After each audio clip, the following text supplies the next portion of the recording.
Chapter 944. After that, Ji Tianxing and Ji Ku continued their journey. As time passed, Qianyu carried them across mountains and rivers. They passed through half of the southern continent and approached the great swamp of the southern wilderness. During their journey, Ji Tianxing and Ji Ku had nothing to do. They could only meditate and cultivate. Fortunately, the southern continent had always been peaceful. They did not encounter any danger during their journey. They were safe and sound. Unknowingly, 2 months had passed. In these 2 months, Ji Tianxing had been sharpening his heart and fusing with the sword embryo. Heaven did not disappoint those who worked hard. On the evening of the 61st day, he finally fused the sword embryo with his heart and successfully cultivated the heart of the sword. At the same time, his strength had reached the 9th level of the heavenly origin stage. The path of the heart of the sword was completed. His heart and the sword embryo had fused together and turned into a golden sword that floated above his heart. From now on, the heart of the sword was the source of his strength and also his life. Even if his physical body was destroyed, as long as his heart of the sword was not broken and his soul was not extinguished, he would not die. Moreover, his physical body had become stronger. His strength, speed, and defensive ability had more than doubled. The moment the divine skill was completed, Ji Tianxing's body surged with golden light and emitted an invisible sword intent that seemed to be able to pierce the sky. This is great. Since I obtained Kenshin's tomb and started cultivating the path of the heart of the sword, 2 years have passed. I have finally cultivated the path of the heart of the sword. Next, I have to continue sharpening my heart of the sword and accumulate strength to break through to the soul tempering stage. Only when I reach the soul tempering stage can I be considered an extraordinary expert. Only then can I roam the Tianxian continent and have the hope of saving Yao Yao. Ji Tianxing opened his eyes and murmured in his heart. His eyes were filled with anticipation. Ji Ku, who was sitting not far behind him, was also awakened by the sword intent that was emitting from his body. She stared at Ji Tianxing curiously for a while, then asked tentatively, "Big brother Tianxing, did you just break through?" Ji Tianxing looked at her and nodded with a smile. "That's right. I have been stuck at the 8th level of Sky Origin stage for 4 months. I have finally mastered the martial art and reached the 9th level." Ji Ku was shocked. He smiled excitedly and said, "That's great. Congratulations, big brother Tianxing. You're 1 step closer to the soul refinement realm. Brother Tianxing, with your current strength, you're definitely the #1 imperial prince in the imperial palace." The prince of the Water Clan had reached the 9th level of the Sky Origin stage a long time ago. He was recognized as the most powerful prince in the world. But in my opinion, he's definitely no match for you. Ji Tianxing smiled and nodded, tacitly agreeing with this statement. Ku, the southern wasteland city, is just up ahead. That ancient city was the closest city to the southern wasteland Great Swamp. 300 miles south of the southern wasteland city is the southern wasteland Great Swamp. Ji Ku suddenly showed an expression of relief and said with relief, "Great, we've been on the road for 2 months and we're finally here." Qianyu was also excited. We're finally there. I haven't rested for 2 months. I'm so tired. However, traveling for 2 months has actually stimulated my potential and endurance. I'm 1 step closer to the Sky Origin stage. Old Ji, I feel like I'll be able to break through to the Sky Origin stage in a few days. For the past 2 months, Qianyu had been flying without rest or sleep. This was the longest time it had ever spent on a journey. It had long since exhausted itself and was very lethargic. However, it was also a good training for its strength and endurance. It had benefited it a lot. Ji Ku looked tired and said, "Brother Tianxing, when we arrive at the southern wasteland city, we must rest for a few days in the city. We'll enter the southern wasteland Great Swamp after we've rested." Ji Tianxing nodded and said, "I have the same idea. After we enter the southern wasteland city, not only will we have to rest, I'll also ask for information in the city to deepen our understanding of the southern wasteland Great Swamp." Although he had read many books in the Central State and had a certain understanding of the southern wasteland Great Swamp, but the information was from many years ago and the amount of information was too little. He had to know more information. It would be best if he could get a map of the southern wasteland Great Swamp.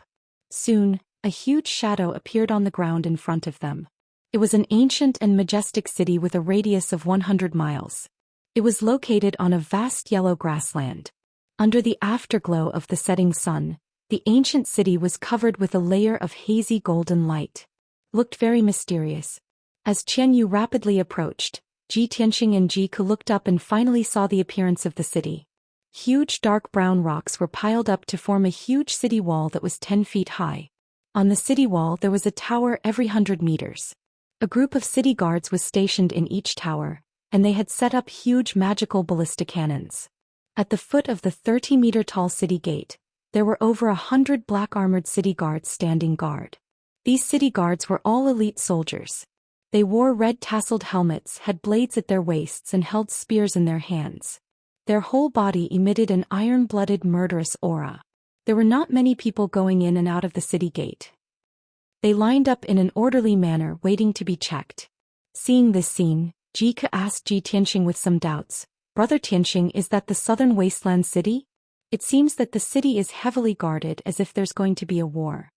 Ji Tianxing nodded slightly and explained, "This place is under the rule of the Heaven Wasteland Empire. It's been peaceful for many years and there won't be a war. However, 300 miles south of the city is the Southern Wasteland Swamp. It's said that there will often be beast tides in the Southern Wasteland Swamp.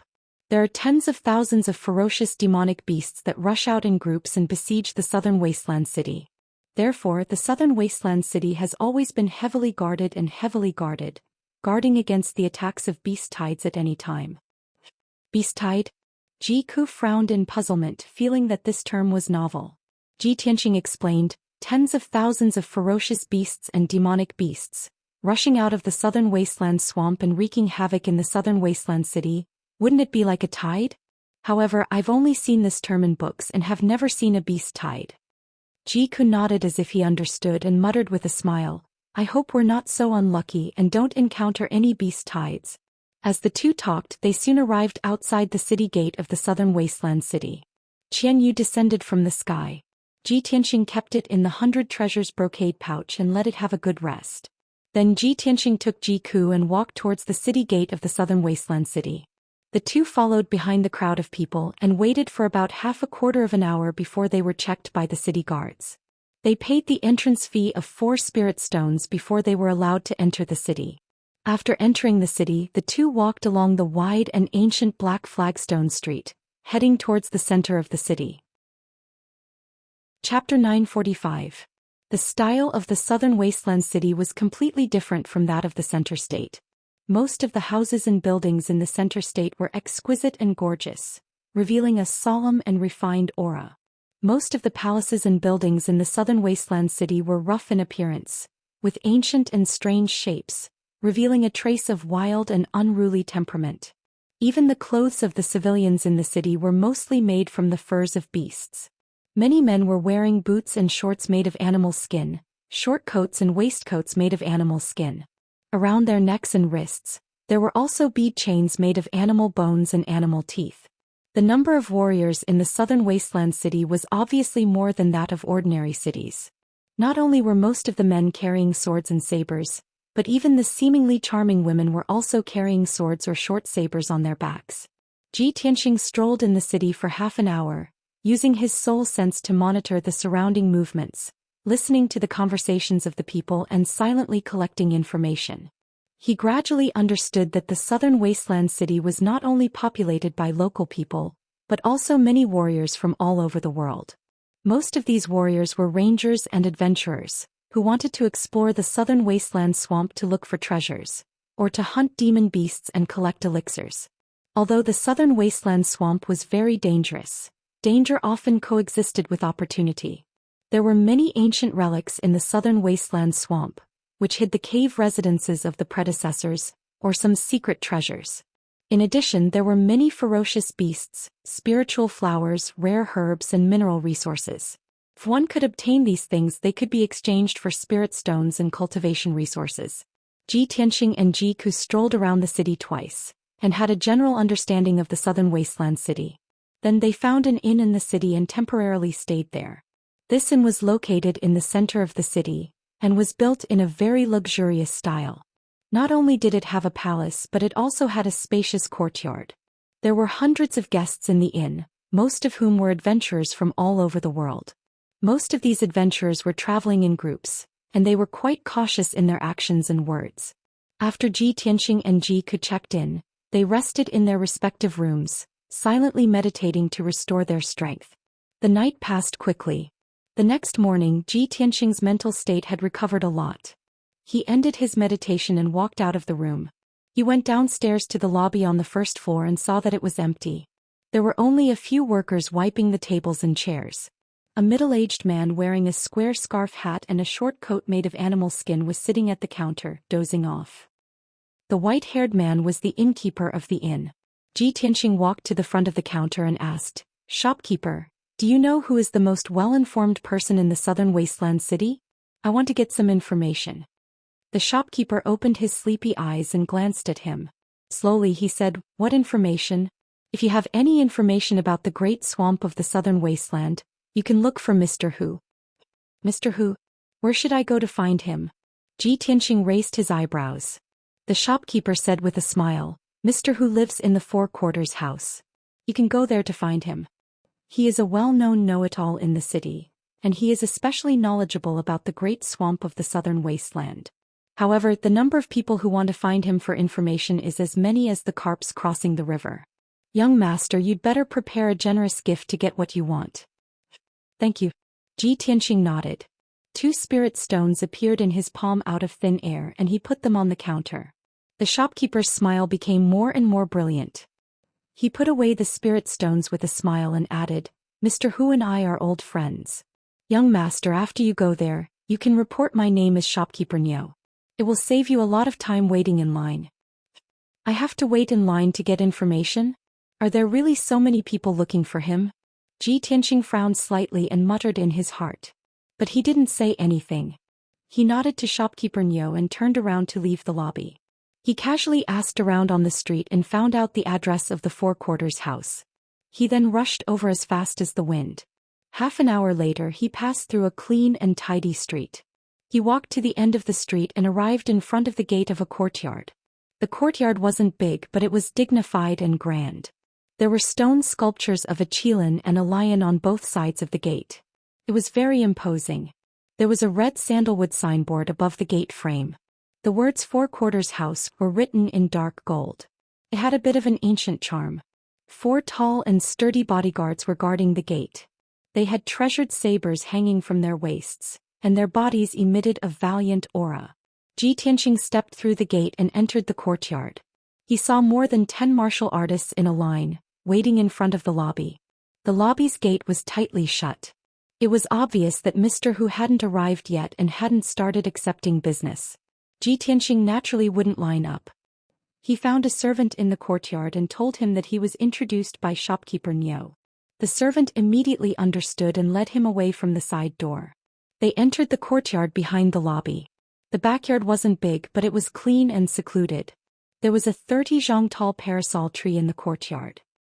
Its lush branches and leaves almost covered the entire courtyard. There was a stone table and a few stone stools under the tree. A white-bearded and white-haired old man in a blue robe sat there, leisurely sipping tea. The blue-robed old man had a thin figure. He had a goatee on his chin and a pair of eyes as sharp as a hawk's. The servant led Ji Tianxing to the tree and bowed to the blue-robed old man. "Master, this young master is a guest introduced by shopkeeper Niu." After saying that, the servant introduced him to Ji Tianxing. "Young master, this is our master, Mr. Hu." Ji Tianxing nodded at Big Mr. Hu as a form of greeting. Mr. Hu pointed to the stone stools in front of him and smiled. "Young master, please sit." Ji Tianxing didn't stand on ceremony and sat down on the stone stools opposite him. Mr. Hu waved his hand and indicated for the servant to withdraw. Then he poured a cup of spirit tea for Ji Tianxing. Ji Tianxing took a sip of the spirit tea and said, "Mr. Hu, I want to inquire about the southern wasteland Great Lake." Mr. Hu stroked his beard and smiled. "Young master, this old man sees that you have an extraordinary appearance and are in high spirits. You must be a dragon among men. If this old man didn't guess incorrectly, young master should want to enter the southern wasteland Great Lake to explore the ruins of the cave and find the lost secret treasure, right?" Seeing that Ji Tianxing didn't deny it, he continued. "Young master, this old man has an unwritten rule here. I hope you can understand. Young master, please take out the price you are willing to pay.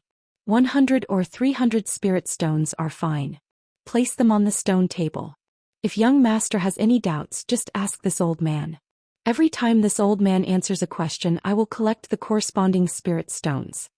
Hearing Mr. Hu's words, Ji Tianxing's expression didn't change. However, in his heart he was secretly cursing. This old fox is really cunning. There are clearly people lining up in the front yard to ask for information, but he avoided meeting them. It's most likely because he dislikes those people for not being able to pay a high price. Otherwise, those people lining up are all fake. They are all people that Mr. Hu found to pretend to be people to show his ability. When he meets a seemingly generous person like me, he opens his mouth like a lion and wants to rip me off. Chapter 946. Ji Tianxing didn't have a good impression of Mr. Hu, so he was on guard against him. But he didn't show it on his face. He took out 500 spirit stones from his interspatial ring and put them on the stone table. Mr. Hu's pupils suddenly dilated and a bright light flashed in his eyes. His heartbeat also sped up a bit. Obviously, Ji Tianxing's extravagance was beyond his expectations, making him quite moved. If he didn't have to maintain the image of an expert, he would have already reached out his hand to touch that pile of sparkling spirit stones. Cough, cough. He pretended to cough twice and said with a calm face as if he didn't care about money. Young master, it seems like this is your first time coming to the southern wasteland city. You shouldn't have entered the southern wasteland Great Lake, right? Since that's the case, this old man will tell you in detail about the southern wasteland Great Lake. Listen carefully. Ji Tianxing expressionlessly nodded and calmly looked at him.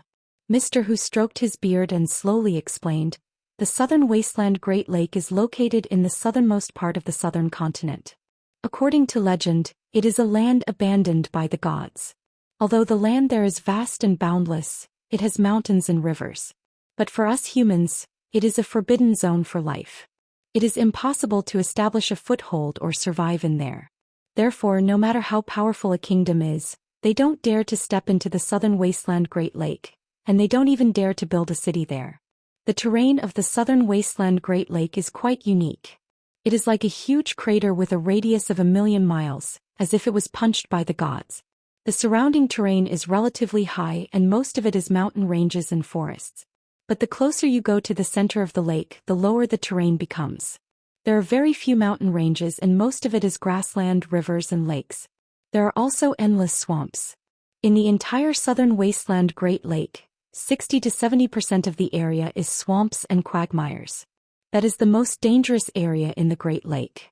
Not only do the most powerful beasts and monsters lurk there, but there are also all kinds of rare poisonous snakes, ants and insects that are invisible and tasteless. If young master enters the Great Lake, you must be careful and advance step by step. Even if some of the seemingly safe mountain peaks and forests, there are hidden dangers that can even endanger your life. As for the swamp area in the center of the Great Swamp, I advise young master not to go near it. Although most of the legendary experts' cave residences and relics were in that area, it was impossible for them to escape. However, even if one is a transcendent expert, it is very likely that he will lose his life after entering. Big Mr. Hu explained with a serious expression and spoke for a full half an hour. After saying that, he said with a solemn expression, Young master, the information that I just told you is very confidential and precious. Ordinary people don't know about it at all. As long as you remember this old man's words, you can avoid many dangers. This is information that can save your life. This old man won't take too many spirit stones from you. I'll only take 50 spirit stones as a small reward. After saying that, he reached out to take the spirit stones on the stone table. However, Ji Tianxing raised his eyebrows and raised his right hand to press down on his arm. Mr. Hu, what you just said is not a secret at all. Before I came to the southern wasteland city, I had already heard about it.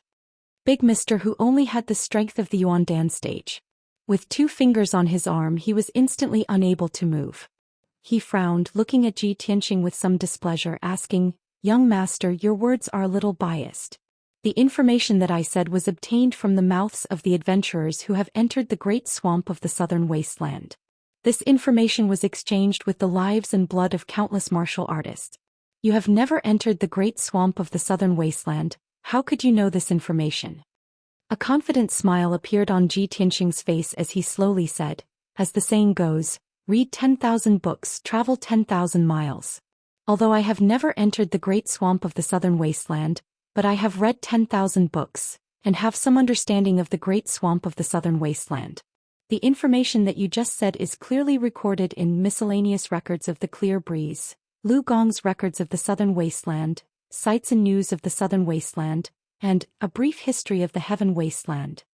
Big Mr. Hu was taken aback for a moment, staring at him with wide eyes, asking in bewilderment, "There are these books? Apart from a brief history of the heaven wasteland, the books that you mentioned, why have I not heard of any of them?" Ji Tianxing chuckled, "I forgot to tell you, I come from an ancient family in the central continent. There are millions of books in my residence and most of them are the only copies in the world." "What? Are you doubting me? Do you want me to repeat the passages and contents of those books for you?"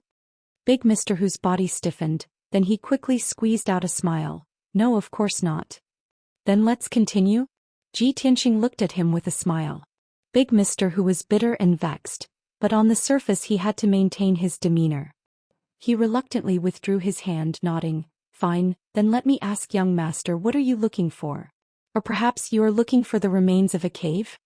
Ji Tianxing said with an expressionless face, "I am looking for a treasure. It is a broken sword that fell into the swamp of the southern wastelands 1,000 years ago." "Does Big Mr. Hu have any news about it?" Big Mr. Hu frowned, his face full of doubt.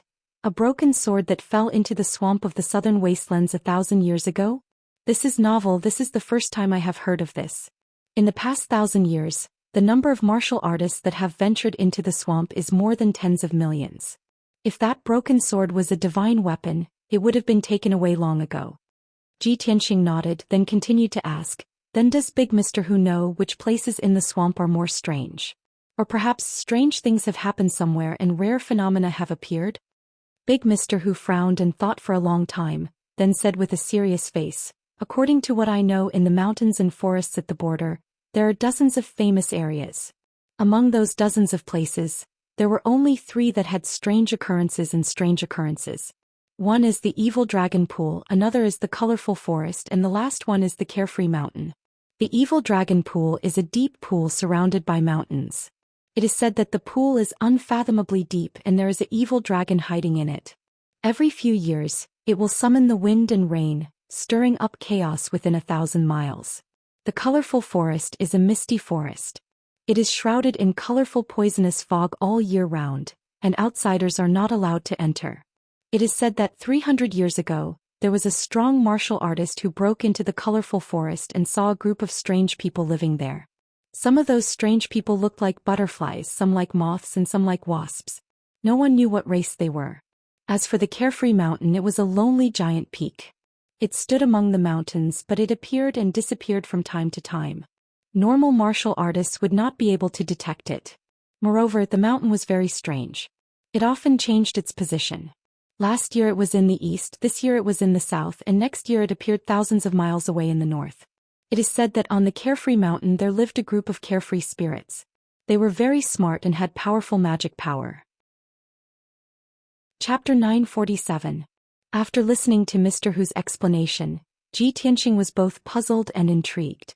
He silently memorized the names Evil Dragon Pool, Colorful Forest, and Carefree Mountain.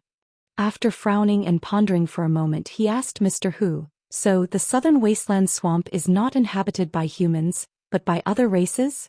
Mr. Hu shook his head and explained, "Actually, it's not that there are no humans in the southern wasteland swamp. It's just that ordinary humans can't live there. Rumor has it that there are some ancient powers hidden in the depths of the swamp. They are very mysterious and powerful, but they never appear in front of ordinary people, so they are unknown. However, if you ask me which ancient powers there are, I can't name a single one. After all, those mysterious and ancient powers are not something I can come into contact with." Ji Tianxing nodded to show that he understood and asked Mr. Hu a few more questions. Among these questions, Mr. Hu could only answer 2 of them and couldn't answer the rest. Therefore, Ji Tianxing didn't ask any more questions, and put the spirit stones on the stone table back into the space ring. He only left 50 spirit stones as Mr. Hu's reward. "Mr. Hu, you only answered 2 of my questions, so I can only give you 50 spirit stones." Mr. Hu's body suddenly stiffened, and his expression was somewhat unsightly. Originally, when he saw Ji Tianxing's extraordinary speech and high spirits, he thought that he was a rich and wealthy young master. When he saw Ji Tianxing take out 500 spirit stones, he was so excited that his blood was boiling. He only wanted to take all the spirit stones in his pocket and not let a single one go. However, he didn't expect that Ji Tianxing wasn't so easy to fool. Not only did he turn the tables on him, but he also took back all the spirit stones, leaving only 50 for him. That feeling was like a cooked duck that had flown away, and the money that was in his wallet had been taken back. He was so angry in his heart that his face turned a little green. "Young master, this is against the rules. My four-direction house oversees the southern wasteland city, and it collects information from all over. Who knows how many heroes have begged me to inquire about information. Aren't you belittling the four-direction house and me by doing this? In any case, 50 spirit stones is absolutely not enough. Any question that I answer is worth more than that. You think it's too little?" Ji Tianxing's lips curled into a playful smile. With a wave of his hand, he swept up the 50 spiritual stones on the stone table and put them into his space ring. "Then there's none left." With that, he turned to leave. Mr. Hu was stunned for a moment before he flew into a rage. His face was ashen as he shouted, "How dare you? Brat, you're simply going too far." Ji Tianxing's face darkened. He stared at him coldly and said in a cold voice, "Mr. Hu, do you know that trouble comes from careless talk? If you dare to act presumptuously again, I guarantee that you and your four-direction house will be obliterated." As he spoke, he slowly raised his right hand.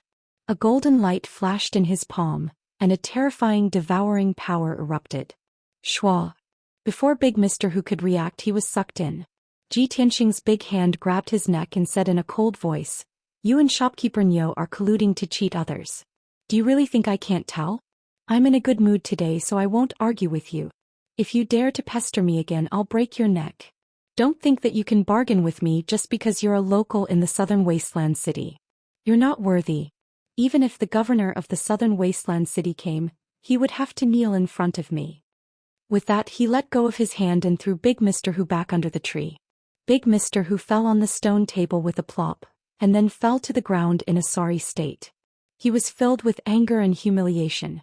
His face was ashen and his whole body was trembling. However, his heart was filled with fear. He could only suppress his anger and did not dare to act up. "Damn it! I've met a tough nut today. This brat has the strength of the Sky Origin stage and is from the Central Plains. He dares to be so arrogant and not even take the governor seriously. He must have a powerful background. Forget it, it's unwise to become enemies with this person for a few hundred spirit stones." Thinking of this, Big Mr. Hu could only suppress his anger and watch Ji Tianxing leave. Encountering such a person that he could not afford to offend, he could only swallow his anger. After Ji Tianxing left the four-direction house, he strolled around the city. He spent 5,000 spirit stones to buy a few bottles of antidote elixirs, as well as a topographic map of the southern wasteland Great Swamp. Of course, this was only a simple topographic map. It roughly marked the topography of the southern wasteland Great Swamp, as well as the dozens of well-known places. As for the areas between the various areas, most of them were blank. There were only a few lines and descriptions indicating mountain ranges or rivers. In general, this map was very rough and abstract. It was not specific and detailed enough, but it was better than nothing. After buying the antidote elixirs and the map, Ji Tianxing returned to the tavern. Jiku had been waiting for him in the tavern. When he saw that he had returned, he quickly went to his room and inquired about the news. "Big brother Tianxing, have you inquired about the news?" Ji Tianxing nodded and said, "I have some clues." "Big brother Tianxing, do you know where to go? Did you get a map of the southern wasteland Great Swamp?" Ji Tianxing nodded again and said, "There are 3 locations. They are the Evil Dragon Pool, the Colorful Forest, and the Carefree Mountain. I can't be sure which one is the problem, so I can only investigate them one by one. As for the map, I only bought a simple one which cost me 200 spirit stones. This is the most detailed and accurate map that can be obtained by the major shops in the city. I'm afraid that there is no detailed map of the southern wasteland city. After all, very few people can come out alive after entering the depths of the Great Swamp." Jiku revealed a dignified expression and said, "Big brother Tianxing, I heard other adventurers discussing the southern wasteland Great Swamp when I was in the tavern. Many people have entered the southern wasteland Great Swamp and have rich experience in exploring. They have also obtained many treasures. They will travel in groups of 3 to 5, helping each other to avoid the dangers and smoothly enter and exit the Great Swamp. Moreover, many people will go to the mercenary tower in the city to recruit people or join other adventurer groups. Big Brother Tianxing, we have never entered the southern wasteland Great Swamp, so we have neither experience nor people to help us. Why don't we go to the mercenary tower and recruit some people? If you can bring a few suitable people with you, you don't have to do everything by yourself. Maybe you can find that divine sword faster. After listening to Jiku's words, Ji Tianxing thought for a while and nodded in agreement. It's good. Recruiting a few capable people can indeed save us a lot of trouble. In that case, let's go to the mercenary tower and have a look. Okay. Jiku nodded with a smile and quickly followed him out of the tavern. Chapter 948. The mercenary tower was located on a street in the south of the city. It was always bustling with people coming and going. It was a 4-story palace with a rough and unrestrained appearance. There was a huge symbol of a sword and shield on the roof. Outside the entrance of the first floor, there were 2 rows of lifelike grayish-white statues on the left and right. They were the statues of the mercenary tower's previous leaders. 18 guards in black armor stood on both sides of the entrance with murderous auras. They had swords hanging from their waists. Several groups of adventurers and mercenaries with swords stood in the open space outside the entrance. They were whispering to each other about something. In the spacious hall, there were over 100 martial artists gathered in groups of 3 to 5. Some people were whispering to each other, some were arguing emotionally, and some were yelling loudly to recruit new members. Ji Tianxing and Jiku rushed to the mercenary tower. As soon as they reached the entrance of the hall, several groups of martial artists stared at them. Their eyes shone brightly. As soon as the 2 of them stepped into the hall, the groups of martial artists immediately surrounded them and blocked their way. A burly man raised his chin at Ji Tianxing and asked, "Brother, are you here to issue a mission? Or are you looking for a team?" From another group of martial artists, a skinny young martial artist immediately walked out and said with a smile, "Brother, if you want to explore the Great Swamp, you can't do it alone. Moreover, you have such a delicate little beauty with you. How dangerous is it in the Great Swamp? Quickly join our Blood Knife Adventure team." As soon as the skinny young man finished speaking, another burly man with a full beard squeezed out of the crowd and said to Ji Tianxing boldly, "Little brother, our Devouring Dragon Adventure team has entered the Great Swamp 12 times. We have rich adventure experience and are famous in the entire southern wasteland city." In addition to these 3 people, there were 2 other martial artists with murderous auras. They also favored Ji Tianxing and invited him to join. Ji Tianxing's eyes swept across the crowd calmly. He said expressionlessly, "You are too weak. Get out of my way." Most of these martial artists were at the Mystic Comprehending realm. Only a few leaders were at the Origin Core realm. In Ji Tianxing's eyes, these people were so weak that they could not even withstand a single blow. They were not even qualified to be his servants. Although he was speaking the truth, when the crowd heard his words, they immediately frowned and showed displeased expressions. The other martial artists around the hall suddenly quieted down. "And you? Since you are so arrogant, then I, Madaho, will have to see how capable you are." He only wanted to knock down Ji Tianxing with one punch. He wanted to show off in front of everyone and save face for the leader of the Bloody Dagger Adventures. However, before his enormous fist light condensed from true origin could even touch Ji Tianxing, it was as if his entire body had been rammed by a raging bull. He flew backwards in a sorry state and crashed onto the ground with his limbs spread out. Plop. A muffled sound was heard and the entire hall fell silent. Madaho lay on the ground with a pale face. Blood flowed from the corner of his mouth. He was in a daze and could not get up. The crowd did not see Ji Tianxing make a move. They only saw Madaho fly backward. This strange scene immediately left everyone dumbstruck, their hearts beating wildly. What happened? That guy did not make a move. How did Madaho fly backward? I know. It's his spiritual sense. That guy used his spiritual sense to send Madaho flying. Oh my god. He can send someone flying with his spiritual sense? This guy is so powerful. Ji Tianxing glanced at the crowd and was about to walk forward. Unexpectedly, another burly man with a full beard stopped him with a solemn expression. "Little brother, I admit that you're very strong. But you must pay the price for humiliating our devouring dragon adventurer group. The robust man twisted his neck and cracked his knuckles. His entire body surged with a violent aura. He possessed a strength at the 3rd level of the Origin Core stage. He was the vice leader of the Devouring Dragon Adventurer Group and had a little reputation in southern Desolation City. Ji Tianxing looked at him expressionlessly and asked in a deep voice. Are you sure you want to make a move? The robust man puffed out his chest proudly and said in a sonorous tone, It's related to the honor of our group. I have no choice but to step forward. Ji Tianxing said these 4 words expressionlessly.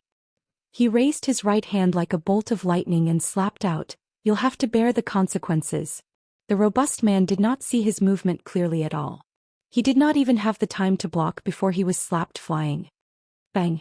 Amidst a muffled sound, the robust man's chest caved in and he spat out a mouthful of blood. He flew out 30 m away, passed through the hall's door and fell onto the street outside the mercenary tower. He smashed onto the ground and dust flew everywhere. After he landed, he lay on the ground and twitched. He struggled for a few times but was unable to get up. Everyone in the hall stared with their eyes wide open when they saw this scene, and they revealed astonished expressions. Everyone was silent for a long time before they recovered from their shock, and they instantly emitted cries of surprise that rose and fell. Oh my God! This is too terrifying. Du Wei is a 3rd level Origin Core stage expert, but he was actually slapped flying with a single slap. What terrifying strength, no wonder he's so arrogant. Mada Ho and Du Wei are really unlucky today to have encountered a true expert. Since the moment the white-robed young man entered, I noticed that he had an imposing appearance and was in high spirits. He's absolutely not an ordinary person. The numerous mercenaries and adventurers whispered to each other as they looked at Ji Tianxing with gazes filled with reverence. The mercenary tower was like this. Everything was based on strength and strength was respected. The numerous mercenaries and adventurers would often come to blows because of some grudges and friction. Ji Tianxing only made a move to teach Mada Ho and Du Wei a lesson and didn't kill them. Everyone was already used to this since long ago. However, after everyone witnessed what happened to Mada Ho and Du Wei with their own 2 eyes, they hurriedly retreated far away from Ji Tianxing. Ji Tianxing's gaze swept through the hall. And when he saw there wasn't a single outstanding person amongst the 100+ martial artists, he lost interest and wanted to take Ji Ku and leave. These people are too weak and can't be placed in an important position. Let's go back. Ji Ku nodded before turning around and leaving with Qin Shi. However, the 2 of them had just walked to the entrance of the hall when the voice of a young man sounded out from behind them. Young master, please wait. Ji Tianxing stopped when he heard this voice and he turned around to look behind him. He saw a tall and sturdy young man wearing golden armor and carrying a golden sword on his back walking towards him with a smile on his face. This person had an extraordinary appearance and emitted a noble aura. Obviously, his status was extraordinary. Chapter 949. Ji Tianxing looked at the tall and sturdy young man, and his eyes flashed with a hint of surprise. The mercenary building was a motley crew, and he didn't expect that a Sky Origin stage expert would appear.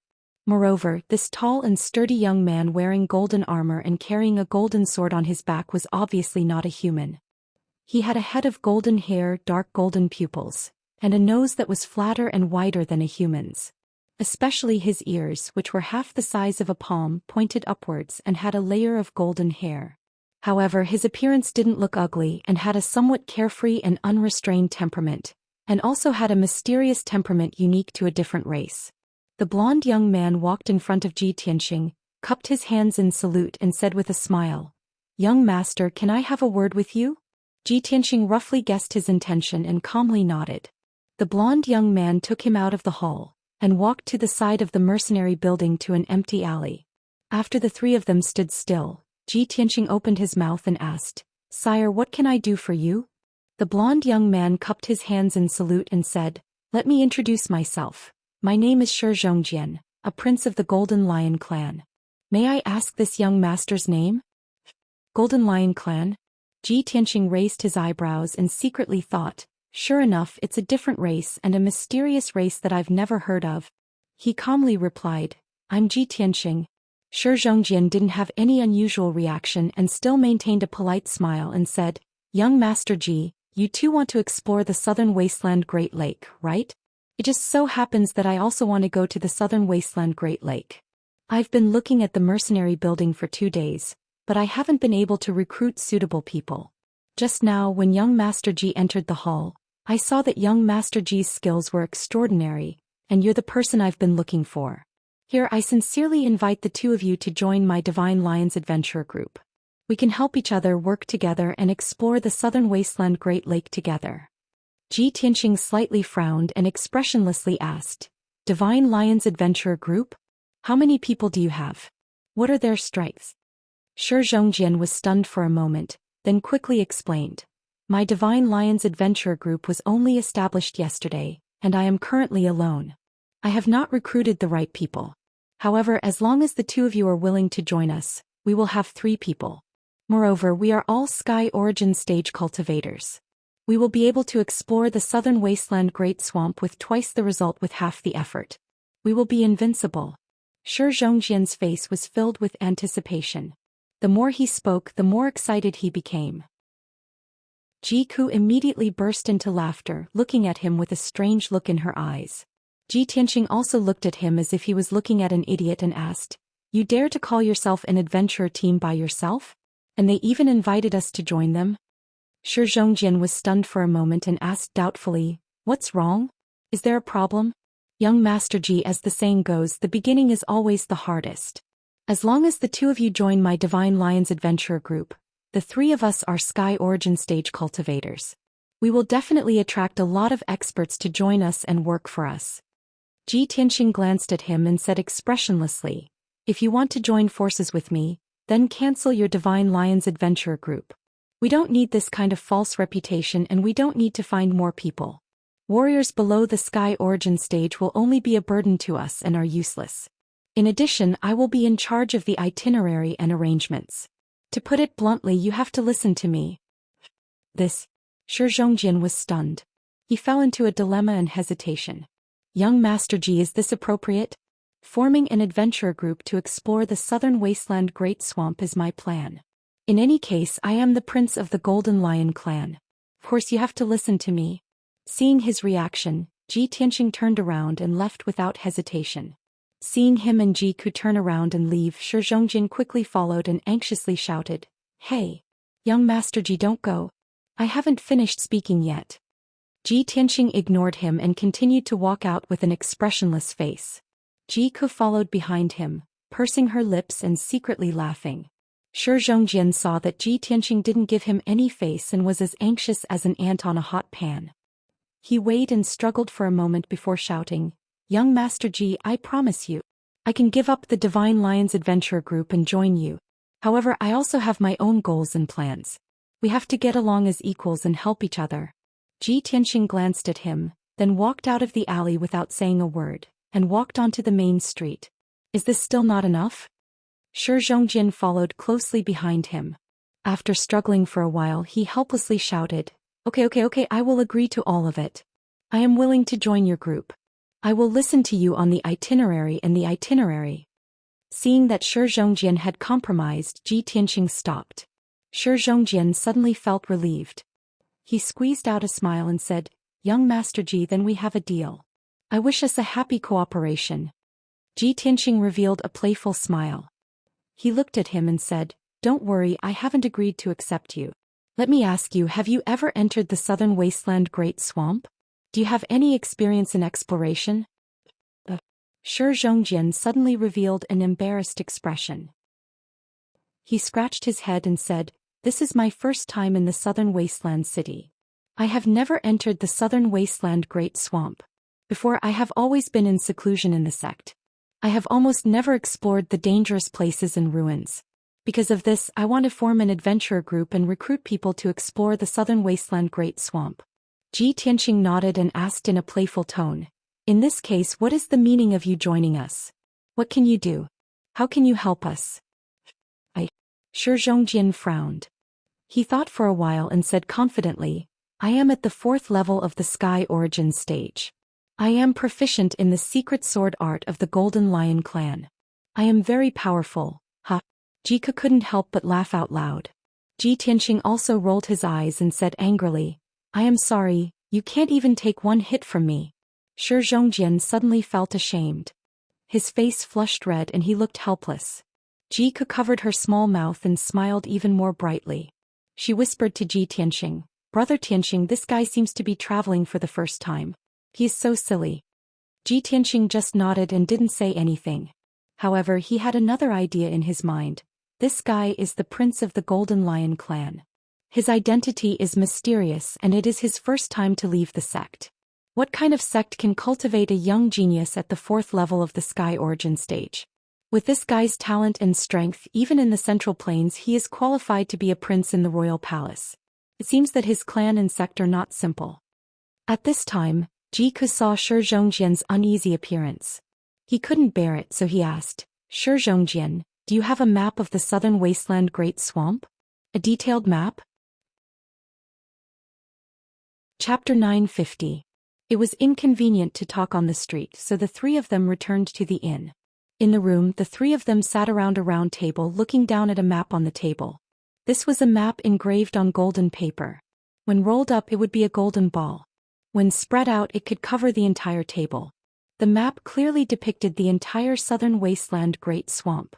Every area was clearly marked. Mountains, rivers, forests, and swamps were all clearly visible. There were more than 100 names on the map.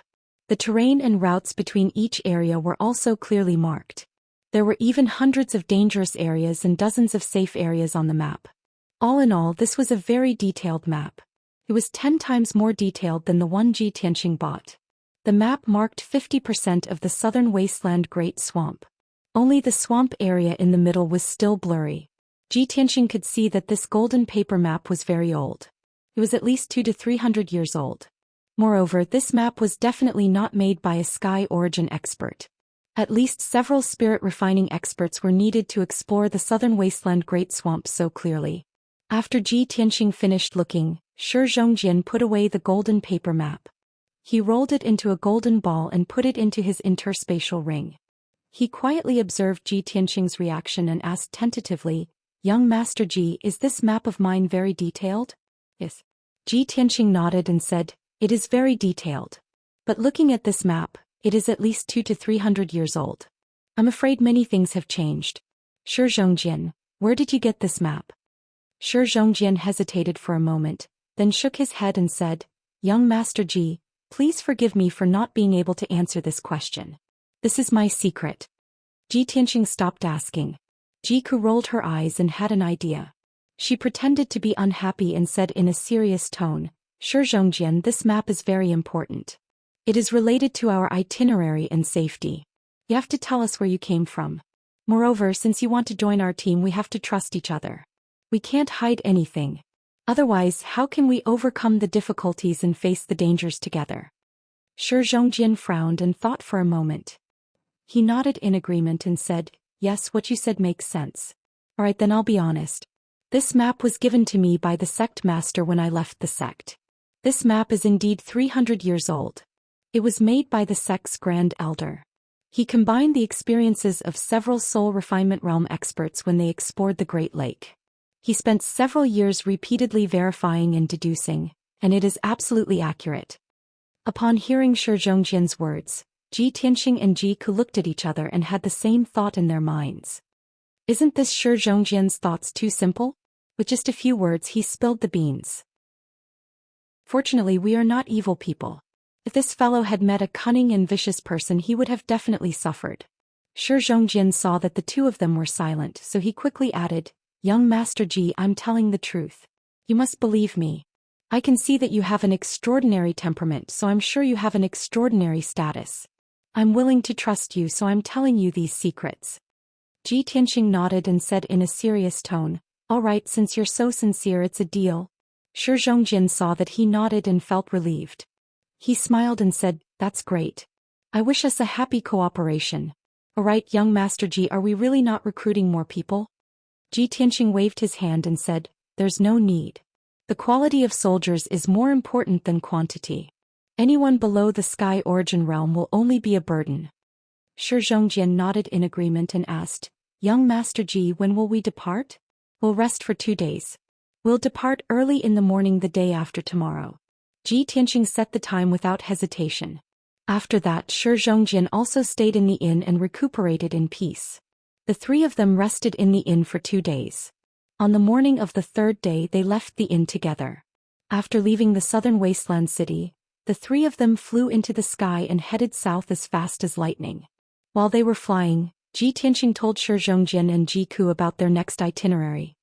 After we enter the southern wasteland Great Swamp, our first goal is to explore the Evil Dragon Pond. Among the 3 places I want to explore, the Evil Dragon Pond is the closest to us. It's at the edge of the Great Swamp among the mountains. With our speed, we should arrive at the Evil Dragon Pond by tomorrow evening. Of course, that's if we don't run into any danger on the way and don't waste time. Shi Zhongjian was suddenly interested. His eyes lit up. The Evil Dragon Pond? Just from the name it sounded very powerful. Could it be that there was an evil dragon hiding there? Was it entrenched in the pool and had many demonic beasts under its rule?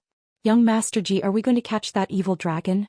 If we can catch a flood dragon, I'm so excited just thinking about it. Apparently, it was Shi Zhongjian's first time to travel outside. He was very interested in adventure and exploring dangerous places. Even though his goal had nothing to do with the Evil Dragon Pond, he was excited when he heard the name. He was looking forward to it. It couldn't be helped. He was like a blank piece of paper. Everything in the outside world was new to him. Ji Tianqing nodded and said with a playful tone, I'm going to the Evil Dragon Pond to investigate something. As for whether we can catch that evil dragon, it depends on its strength. Lion, if we can catch that evil dragon, I'll give it to you. Really? Shi Zhongjian's body suddenly shook. He was so excited that he almost fell from the sky. Young Master Ji, that's a flood dragon. Can we really catch it? Are you really willing to give it to me? Ji Tianqing smiled and nodded, of course. The sudden surprise made Shi Zhongjian's blood boil. He couldn't believe it. When he was cultivating in the sect, he read books about flood dragons. He dreamed of having a flood dragon as his mount one day. How majestic would it be to ride a flood dragon and travel the world? Seeing him so excited, Jika couldn't help but laugh. Lion, don't be so happy. We may not be able to see that evil dragon or catch it. What if that evil dragon is extremely powerful? Let alone catching it, I'm afraid our lives will be in danger. That's true. Shi Zhongjian immediately quieted down. His blood and excitement dissipated. Jika's eyes flashed cunningly. He said playfully, Lion, do you really want to see a real flood dragon? Of course. I want to see it even in my dreams. Shi Zhongjian nodded without hesitation. Jika smiled even more playfully. Then you can ask Brother Tianqing. He can fulfill your wish. Shi Zhongjian was very confused. He looked at Ji Tianqing in confusion. Ji Tianqing didn't say anything. He waved his hand and released the little black dragon from the 100 treasures brocade pouch. Roar. With a flash of black light, an earth-shattering dragon roar burst out and resounded through the clouds. Zoosh. The black light flew into the sky and instantly grew to a length of 100 meters. It turned into a black flood dragon with bone-chilling cold. Without a doubt, this was the little black dragon. It had been sleeping in the 100 treasures brocade pouch for 2 months. It had finally fused with the dragon crystal and successfully broken through to the divine origin stage. Shi Zhongjian's eyes widened when he saw the little black dragon's true dragon body. His body stiffened and he stood rooted to the ground. This is a black dragon. The incomparable surprise and shock made his heart stop and he forgot to breathe. Chapter 951. Thump. Shi Zhongjian fell from the sky and smashed into the forest below.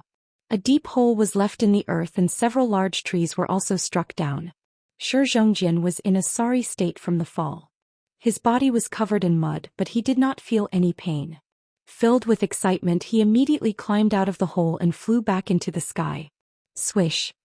He flew in front of the little black dragon and stared at the little black dragon at close range, his eyes filled with excitement. Wow, it really is a flood dragon and an extremely rare black dragon. Young Master Ji, you're too awesome. You actually have a flood dragon. Oh my god, this is my lifelong dream. Shi Zhongjian was so excited that his face was flushed red. He felt like he was in a dream. He couldn't help but reach out to touch the little black dragon. However, the little black dragon had an aloof expression and turned its head away. Shi Zhongjian did not feel embarrassed. He reluctantly withdrew his hand and flew back to Ji Tianxing's side. Young Master Ji, I want to ask you for a favor. Ji Tianxing looked at him with a smile and asked, Oh, you're already calling me by honorifics? What do you want to do? Zhou Xian awkwardly scratched his head and explained, When I was young, I dreamed of having a flood dragon and riding it to soar through the world. On that snowy night, I begged my master for 3 days to catch a flood dragon for me. My master went to the Eastern Sea and only returned 3 years later. She did not catch a flood dragon, but she was covered in injuries and almost lost her life. How powerful and noble is a flood dragon? How could mortals like us tame one? I almost caused my master to lose her life and be punished by the sect to face the wall for 5 years. So I digress. Young Master Ji, I want to borrow your black dragon to ride just for a moment. Can you fulfill my childhood wish? As long as you help me fulfill this wish, I will follow your lead and treat you with absolute respect. Ji Tianxing pointed at the 100-meter-long black dragon and smiled. The black dragon is so large. Are you sure you want to ride it and not ride it? Zhou Xian lowered his head to look at his 1-meter-long legs, then looked at the black dragon's 8-meter-thick body and immediately laughed awkwardly. Let's go. Let's continue our journey. Ji Tianxing smiled and flew onto the little black dragon's back with Ji Ku. Zhou Xian was stunned for a moment before he hurriedly flew over and landed on the black dragon's back with excitement. The little black dragon carried the 3 of them and flew through the sky at lightning speed, flying towards the southern wasteland Great Marsh. Ji Tianxing and Ji Ku stood side by side facing the cold wind high up in the sky. Their bodies were still straight and proud. The 2 of them looked at the mountains and forests beneath their feet, and then at the towering mountain in front of them. However, Zhou Xian quietly squatted down and reached out to touch the dragon scales on the back of the black dragon. His face was full of curiosity and he even let out a sound of praise. It really is a black dragon. A real flood dragon. Who would have thought that I would actually be able to see a flood dragon and even have the honor of riding it? At this time, the little black dragon shouted in a low voice. Wuxia. This guy is secretly touching me. Ji Tianxing and Ji Ku turned to look behind them and saw Zhou Xian squatting on the black dragon's back, his hands still touching the dragon's scales. Zhou Xian's body stiffened and he looked up at the 2 of them. Seeing the 2 of them not knowing whether to laugh or cry, Zhou Xian awkwardly smiled. Ahem. Young Master Ji, I've embarrassed myself in front of you. I just couldn't help myself. Ji Ku couldn't help but cover her mouth and laugh. Ji Tianxing didn't know whether to laugh or cry. He shook his head and said to the little black dragon, Little black dragon, don't be so stingy. It's not like you'll lose a piece of meat from letting him touch you. The little black dragon was silent for a moment before it said in a low, muffled voice, But he's a man. Ji Ku's face flushed red and she finally couldn't hold back her laughter. Not long after, the little black dragon carried everyone over 500 kilometers. They crossed the vast forest and finally entered the southern wasteland Great Marsh. In front of them was an undulating mountain range filled with dark green primordial forests. There were countless towering mountains thousands of feet high in the mountain range, all of them shrouded in white clouds. The spiritual energy of heaven and earth was rich in these mountains. There were countless types of spiritual flowers and plants in the dense forest. Demon beasts also gathered in large groups and ran amok. The little black dragon flew over the peaks of the mountains, its speed as fast as lightning. Although there were many demon beasts and birds in the sky, they were all intimidated by the dragon's aura and didn't dare to approach. Ji Tianxing and the other 2 stood on the black dragon's back and looked down at the boundless mountain range below. They could feel the vast and ancient aura that assaulted their senses. Of course, they would also occasionally see a few adventurer groups in the mountains. They were harvesting spirit herbs or hunting demon beasts. As time passed, the little black dragon continued to fly into the depths of the mountains. The world became more and more vast and the mountains became more and more steep. There were more and more demon beasts in the mountains and they were also more powerful. There were also fewer and fewer adventurers exploring the mountains. The day quickly passed. When night fell, the world was shrouded in darkness. There was no moon in the night sky. The little black dragon had already flown 10,000 miles, carrying the group into the depths of the mountains. In the middle of the night, the little black dragon was flying over a mountain thousands of feet high. A ball of dazzling golden light suddenly lit up the summit of the mountain. A golden silhouette as large as a palace shot into the sky like a bolt of lightning, hurtling toward the little black dragon. Ji Tianxing and the other two were immediately alerted. They turned their heads and saw that it was a massive golden eagle. This golden eagle was as large as a palace and its wingspan was 100 meters. Its appearance was incomparably majestic, unlike that of an ordinary demon beast. Ji Tianxing immediately recognized it. It was an adult blazing golden eagle, a demon beast with a top-tier bloodline. Its strength had reached the 3rd level of heaven origin stage. No wonder it dares to attack us. Ji Tianxing coldly snorted and was about to strike and kill the eagle. However, Zhou Xian was even faster than him. His figure flashed and turned into a golden stream of light, rushing towards the flaming golden eagle. Vile beast, how dare you attack a black dragon? You're courting death. He was currently infatuated with the little black dragon and cared for it 100 times more than a lover. How could he allow a demon beast to attack the little black dragon? He angrily roared and his body shone with golden light, forming a pair of golden wings. He unsheathed the golden sword on his back with both hands. Sky Lion's sacred sword. Zhou Xian angrily roared and wielded the golden sword with both hands. He unleashed his full strength and slashed out a 100-meter-long golden sword. This was his secret sword technique of the Golden Lion tribe, one of his trump cards. The sword seemed to be able to split the heavens and earth. It was somewhat similar to Ji Tianxing's Metal Emperor Slash. Its power was comparable to that of a 5th-level heaven origin stage cultivator. The blazing golden eagle pounced toward the little black dragon. It was too fast for it to dodge even when it sensed something was wrong. Peng! The gigantic golden sword that could split heaven and earth struck the flaming golden eagle, causing an earth-shattering boom to erupt. Immediately, the majestic blazing golden eagle was cleaved in half by the enormous golden sword. Blood splattered everywhere.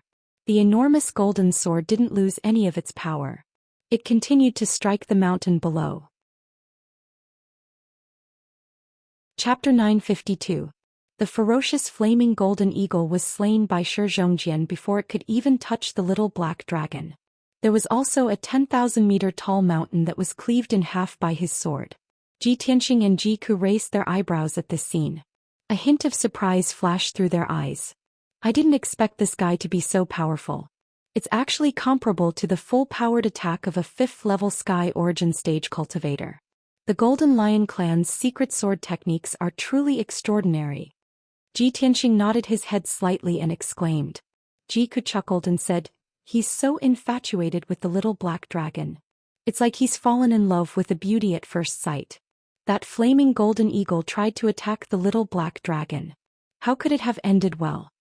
The little black dragon said sullenly, "Cuckoo, don't make it sound so mushy. I don't even want to carry him anymore." Ji Ku wanted to laugh but held back. Ji Tianxing didn't know whether to laugh or cry. At this moment Qian Yu, who was resting in the 100 treasures brocade pouch, interjected with a teasing tone, "Little black dragon, don't look down on him. He truly loves you. I saw him lying on your back hugging and touching you. He wanted nothing more than to kiss you." The little black dragon didn't say anything. After a long while he said in a low muffled voice, "Old Ji, I'm going back to the pouch to rest. Let Qian Yu carry you." Huh. Qian Yu couldn't stop laughing. He said proudly, "The pouch has been monopolized by me. There's no place for you. Don't come back." The little black dragon had a belly full of anger, but he had nowhere to vent it. At this moment Zhou Xian flew back and landed on the little black dragon's back. He looked at Ji Tianxing and Ji Ku and asked expectantly, "Young Master Ji, little sister Ji Ku, how was it? The Heavenly Lion sacred sword was pretty good, right?" Ji Tianxing nodded and gave a fair evaluation. "Yes, he does have some outstanding qualities," said Ji Tianxing. Zhou Xian was filled with joy and satisfaction after receiving his affirmation. The little black dragon said in a heavy voice, "Zhou Xian, I won't carry you. You can fly behind me." Zhou Xian felt as if a bucket of cold water had been poured over his head as he asked in astonishment, "Little black dragon, why aren't you carrying me? I just saved you." The little black dragon hesitated for a moment before saying in a deep voice, "Only if you promise that you will know your place and stop touching me." Zhou Xian looked embarrassed. Ji Tianxing and Ji Ku immediately turned their faces away. They held back their laughter, but their shoulders kept shaking. After a while, Zhou Xian assured the little black dragon that he would behave himself. The little black dragon then continued its journey, carrying the group towards the evil dragon pool. The night passed quickly and they didn't encounter any more danger. It wasn't until noon the next day that the little black dragon flew near a mountain range shrouded in white clouds that it finally slowed down. It followed Ji Tianxing's instructions and slowly moved forward in the mountains, circling and dancing.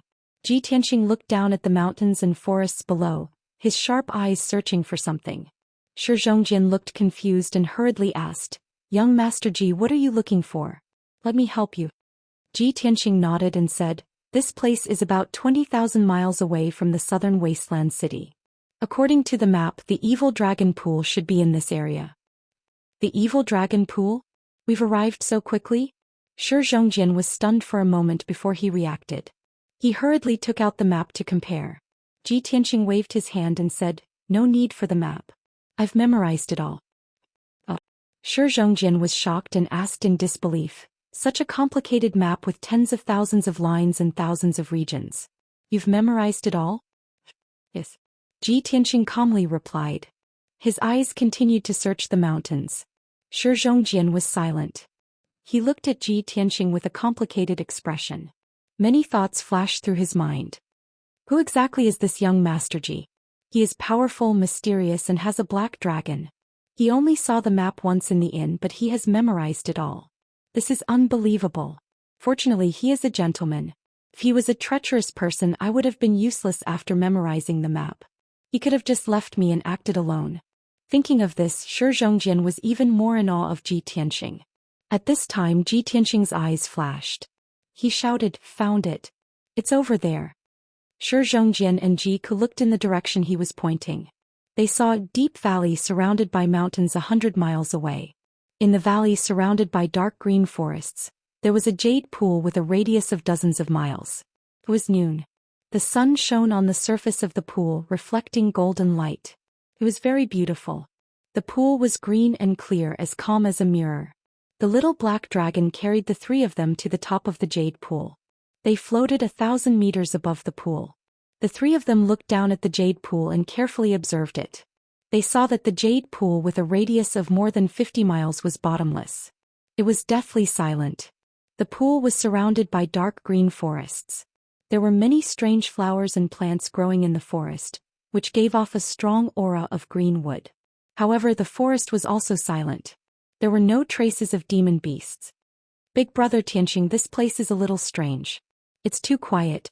There isn't even a bird, snake, or insect." Ji Ku frowned, vaguely feeling that something was wrong. Zhou Xian was also puzzled. He whispered, "I thought that the evil dragon would command many demon beasts. I didn't expect that there wouldn't even be a bird around. Young Master Ji, is that evil dragon hiding in the pool? Will it show itself often? How can we see it?" However, Ji Tianxing remained silent and did not say anything. He was using divine telekinesis voice transmission in his mind to summon buried heaven. Burial of heaven, wake up. I have something to ask you." Burial of heaven had been sleeping in Kenshin's tomb, quietly recovering its strength. Ji Tianxing called it a few times before it finally woke up. It replied in a dull voice, "Why are you calling me?" Ji Tianxing quickly explained, "Burial of heaven, I have entered the great swamp of the southern wasteland. I have asked around. There are 3 very strange places where there have been strange phenomena. Maybe we can find some clues there. This is one of the 3 places called the Evil Dragon Pool. It is said that there is an evil dragon hiding there." He told them the legend of the Evil Dragon Pool. After listening, Burial of Heaven asked calmly, "What is the relationship between the evil dragon and my original form, the broken sword?" Ji Tianxing thought for a while and analyzed, "Burial of Heaven, your original form, the broken sword, is a divine sword. A divine sword is different from an ordinary sword. After sleeping for 1,000 years, it is very likely that it has gained some intelligence. If the broken sword fell into this pool after 1,000 years, it could absorb the spiritual energy of heaven and earth. Maybe it could recover some of its strength. If the broken sword flew up to the sky, it might show some earth-shattering phenomena, causing the heaven and earth to change. Ordinary people are ignorant and don't dare to come close to check. They only see it from afar and mistakenly think that the evil dragon is causing trouble. Therefore, people believe the rumors and believe that there is an evil dragon here. Chapter 953. Although the broken sword was burial of heaven's original body, it had been thousands of years ago. However, the broken sword had been lost for thousands of years. Buried heaven had no idea what the broken sword looked like now. It thought about it carefully and felt that Ji Tianxing's guess was reasonable. It wasn't impossible. Ji Tianxing flew above the lake of jade and observed it closely. He asked Burial of Heaven, can you sense the aura of the original body of the divine sword? Burial of Heaven sensed for a while and said in a low voice, I can't. Ji Tianxing frowned and muttered doubtfully, is it because you can't sense the aura of the divine sword, or is the divine sword not here at all? Burial of Heaven was silent and didn't answer. After all, thousands of years had passed. Everything would change. Things that were once familiar would become unfamiliar and unknown. Ji Tianxing didn't say anything else. He released his spiritual sense into the lake and began to search carefully. In the sky, Zhou Xian and Jiku also flew to the surface of the lake and spread out to search. Although the legend said that the evil dragon was very fierce and had the power to summon the wind and rain, the people didn't fear it. However, the three of them were not afraid at all.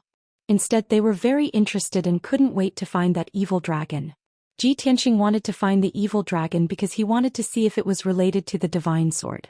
Zhou Xian wanted to see the evil dragon because he still remembered Ji Tianxing's words. He wanted to subdue the evil dragon. Unfortunately, the three of them spent 2 hours searching around the Lake of Jade several times, but they didn't find any trace of the evil dragon. Not to mention the evil dragon, the three of them didn't even find a small fish or a small shrimp. This Lake of Jade was like a pool of stagnant water. There were no living things at all. The three of them gathered together and began to discuss countermeasures. Young Master Ji, what should we do? Big Brother Tianxing, do you have any ideas?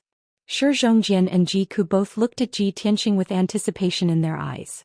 Ji Tianxing frowned and thought for a while.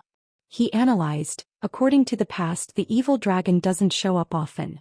It only comes out every few years to stir up trouble. If we don't have heaven-defying luck, we won't encounter it on its own. Therefore, we can only think of a way to make some noise and force it to show itself. Jiku vaguely understood what he meant and nodded in agreement. Zhou Xian was at a loss and asked, how do we force it out? Ji Tianxing didn't answer.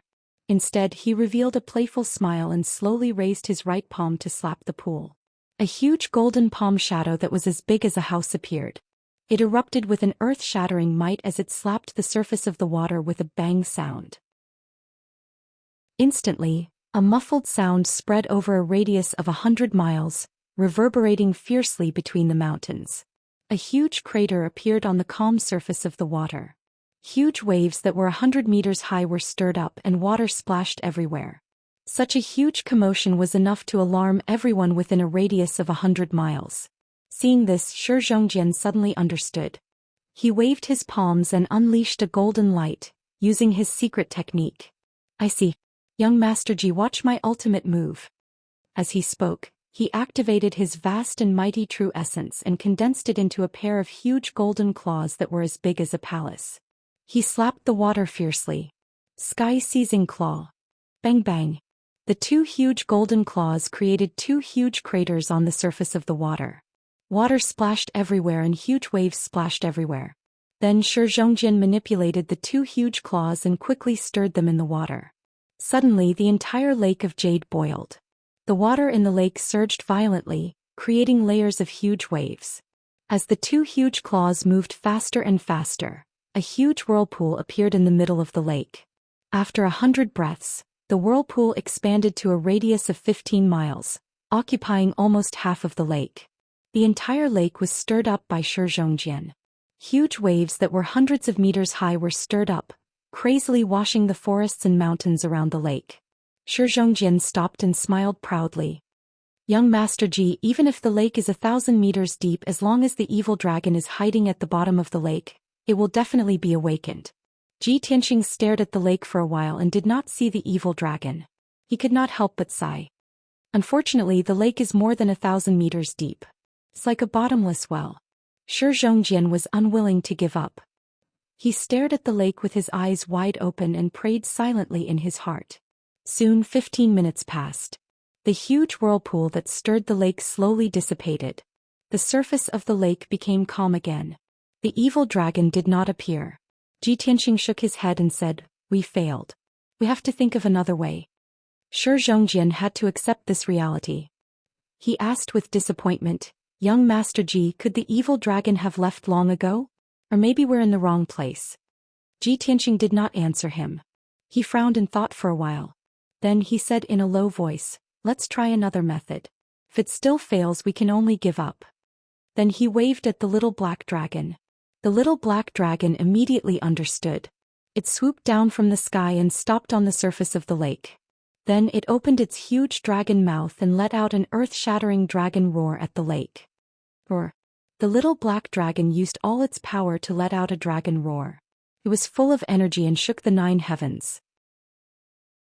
The entire pool was shaken to the point where the water in the pool was surging like boiling water. The mountains around the pool also trembled a few times. Zhou Xian's eyes lit up. He said excitedly, This method is too wonderful. No matter how deep the evil dragon is hiding, it will definitely appear when it hears the roar of its own kind." After he finished speaking, he looked at the pool expectantly like Zhou. Jiku also stared at the lake. He clenched his fists tightly and his heart was filled with anticipation. Unknowingly, 100 breaths of time passed. The dragon roar that reverberated through the mountains gradually dissipated. The lake also calmed down. However, the evil dragon still did not appear. The anticipation and hope in the eyes of the 3 people gradually dissipated and was gradually replaced by disappointment. A moment later, Zhou sighed in disappointment. "Sigh, it seems that the evil dragon will not appear." Zhou Xian was unwilling to give up. He probed, "Young Master Ji, I still have one last idea. We can dive into the lake and find the evil dragon at the bottom." Zhou glanced at him and said in a serious tone, "This lake is the evil dragon's lair. It must be very dangerous. If you rashly enter the lake, your life will be in danger." Zhou Xian silently weighed the pros and cons. Then he nodded and said, "It's fine. I'm not afraid of danger." Zhou frowned and was about to persuade him. At this time he suddenly saw a huge black shadow under the calm lake. It was quickly rising and growing. The mysterious black shadow was hazy and could not be seen clearly. However, he felt an extremely dangerous aura. "Not good. The evil dragon is coming out. Get out of the way." Subconsciously, he let out a low growl and retreated high up into the sky with Jiku. Zhou Xian came back to his senses. He turned his head and saw the huge black shadow under the water. His first reaction was not to retreat. Instead, he was filled with excitement and shouted in a low voice. Chapter 954. Whoosh. The next moment, the massive and mysterious black silhouette in the pool charged out of the water, creating a huge splash. A huge dark gray flood dragon rushed out from the pool and rushed into the sky as fast as lightning. Boom. The excited Zhou Xian had no time to dodge and was sent flying by the dragon's head. Soon after, the dark gray flood dragon flew out of the pool and viciously lunged at the little black dragon in the sky. Only now did the crowd clearly see that this dark gray flood dragon was over 1,000 meters long. It was massive and mighty to the extreme. Its head was as large as a house and its dark green eyes were as large as water tanks. Its massive body, 100 feet thick, was covered in dark gray scales. Its 4 large claws exuded a savage aura. Zhou instantly recognized it. When he probed its strength, his expression changed. "It's an azure dragon. A soul-tempering azure dragon." At the same time, the azure dragon lunged in front of the little black dragon. It opened its bloody maw and let out a dragon's roar that shook the heavens. Roar. Zhou had originally thought that the azure dragon would directly attack the little black dragon. Just as he was preparing to use his full strength to block, the azure dragon stopped in front of the little black dragon. Its eyes were fixed on the little black dragon. Its body exuded an invisible dragon's might as it constantly uttered strange syllables. The little black dragon was 10 times smaller than the azure dragon. It was like a small snake in front of the azure dragon, appearing extremely weak. Hearing the azure dragon's voice, the little black dragon also constantly uttered strange syllables. as if communicating with the azure dragon. Ji Tianqing and Ji Ku stood in the sky nearby, warily looking at the azure dragon. The two of them were ready to act. The moment the azure dragon showed any intention of attacking the little black dragon, they would immediately intervene. Fortunately, the azure dragon did not seem to have any enmity towards the little black dragon, nor did it show any signs of attacking. Soon Shi Zhongjian flew over from the distance and landed beside Ji Tianqing and Ji Ku. His hair was somewhat disheveled and there was still a trace of blood at the corner of his mouth. The golden armor he wore had also dimmed. It was obvious that he was severely injured when he was sent flying by the azure dragon. However, he ignored his injuries and stared at the Tsang dragon curiously. His eyes shone with excitement. "Young Master Ji, what is that azure dragon doing?" Ji Tianqing calmly said. "It looks like he's communicating with the little black dragon." "Oh, no wonder I couldn't understand a single word. Turns out that they were speaking Draconic." Shi Zhongjian nodded in realization. At this moment, the azure dragon and little black dragon conversed for a while before turning to look at Ji Tianqing and the others. It stared coldly at the three of them. Its body exuded a powerful and majestic aura, which caused a hurricane to form in the sky. Ji Tianqing furrowed his brows. He secretly gathered his strength and prepared to defend against the azure dragon's attack. Shi Zhongjian was also eager to give it a try. He rubbed his palms together and looked at Song Long with eyes full of hope and desire. He waited for 100 breaths of time. Seeing that the azure dragon and the little black dragon were still talking, he became a little anxious. He lowered his voice and asked Ji Tianqing, "Young Master Ji, what are they talking about?" Ji Tianqing expressionlessly replied, "How would I know? I don't understand Draconic." Shi Zhongjian hesitated for a moment before asking, "Young Master Ji, then when do we make our move?" "Make our move?" Ji Tianqing raised his brows and looked at him in confusion. Shi Zhongjian's eyes lit up. He nodded and said, "That's right. We're going to subdue this azure dragon." Ji Tianqing didn't know whether to laugh or cry. He unhappily said, "That azure dragon's strength has reached the spirit refinement realm. It's at least at the second or third level of the spirit refinement realm. Are you sure you want to make a move against it?" Shi Zhongjian was stunned. He subconsciously asked, "Young Master Ji, could it be that even you are not a match for that azure dragon?" Ji Tianqing tilted his head and looked at him in silence. Shi Zhongjian was silent for a moment. He unwillingly said, "Young Master Ji, since we can't do it the hard way, then let's do it the soft way." "What hard way or soft way? What are you trying to do?" Ji Tianqing frowned. He had a bad premonition. "Watch me." Shi Zhongjian didn't explain. He revealed a confident smile. Then Shi Zhongjian waved at the little black dragon not far away. He loudly said, "Little black dragon, I have something to say to the azure dragon. Please help me translate it." As he spoke, he flew towards the azure dragon and the little black dragon. Ji Tianqing sensed that something was wrong. He worriedly said, "Lion, don't do anything rash. That azure dragon is not a kind creature." Shi Zhongjian waved his hand at him and said with a smile, "Young Master Ji, don't worry. I won't make a move against it. I'll have a good talk with it." Ji Tianqing was full of helplessness. He just wanted to roll his eyes at him. Ji Ku didn't know whether to laugh or cry. He anxiously and worriedly said, "Isn't this guy too stupid? Why hasn't he given up yet?" At the same time, the little black dragon turned to look at Shi Zhongjian. He anxiously said, "What are you doing here? Hurry up and leave.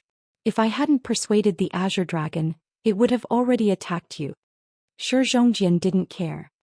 He excitedly flew to its side and looked at the azure dragon expectantly. "Hello, azure dragon. My name is Shi Zhongjian. I'm a prince of the Golden Lion clan and the second disciple of the Hidden God sect. I've always yearned to be a flood dragon since I was young." Shi Zhongjian revealed a sincere smile. He sincerely introduced himself to the azure dragon and blabbered on and on. However, the azure dragon looked down at him from above. Its large eyes were as cold as ice. There was no emotion in them.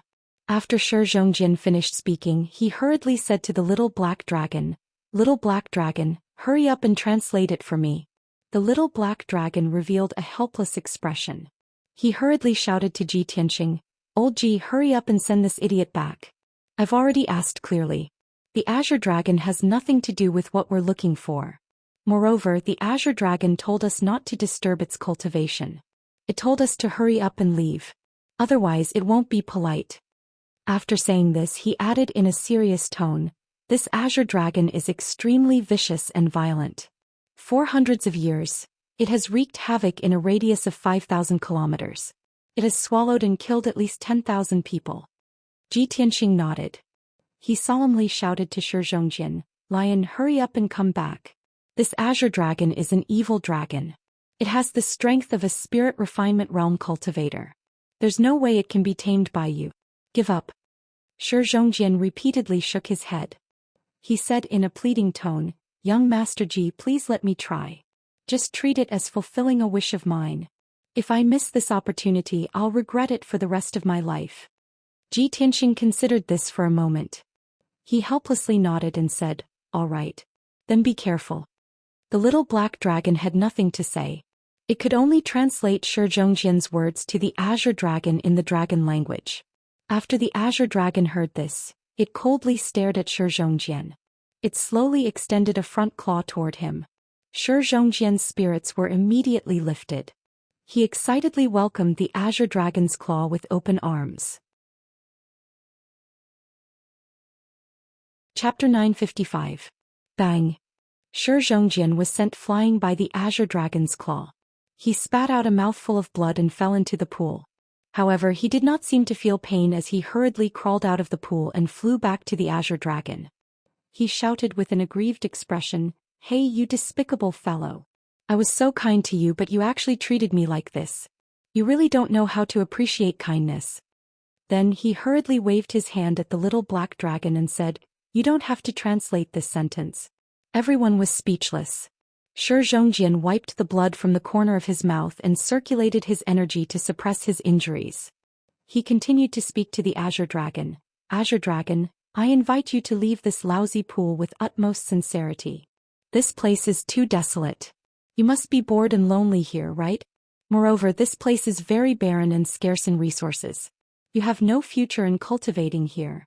Come back to the divine hidden sect with me. Our sect is very powerful and has abundant resources. We also have all sorts of ancient secret treasures and ultimate techniques. I guarantee that your strength will increase by leaps and bounds. Moreover, we can confer you the title of Divine Guardian Beast and give you the highest status and treatment. Think about it carefully." After speaking, Zhou Xian looked at the little black dragon expectantly and said, "Little black dragon, quickly translate for him." The little black dragon hesitated for a moment and looked at Tianxia's expression. Seeing that he did not stop it, it spoke to the Azure Dragon in the dragon language. The Azure Dragon was still expressionless after hearing it. Its eyes were as cold as ice. It once again stretched out its huge dragon claw and slowly extended it towards Zhou Xian. Zhou Xian's eyes lit up with the flames of hope. He looked at the Azure Dragon expectantly and asked, "Azure Dragon, do you feel my sincerity? I'm inviting you with all my heart." Before he could finish speaking, the huge dragon claw swept towards him again. Bang! Zhou Xian was once again sent flying by the Azure Dragon's claw. He drew an arc in the air and fell towards the water in the distance. This time his injuries were even more severe. The golden armor he was wearing was shattered, and his golden hair was scattered all over his body. While he was still in the air, he spat out a mouthful of blood and splashed it onto the water. Splash! Zhou Xian fell into the pool and sank to the bottom of the pool in a daze. It took him quite a while to wake up.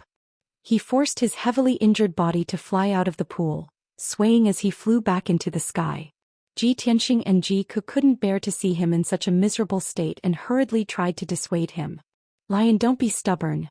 Come back quickly. If you take another 2 hits, you'll be dead."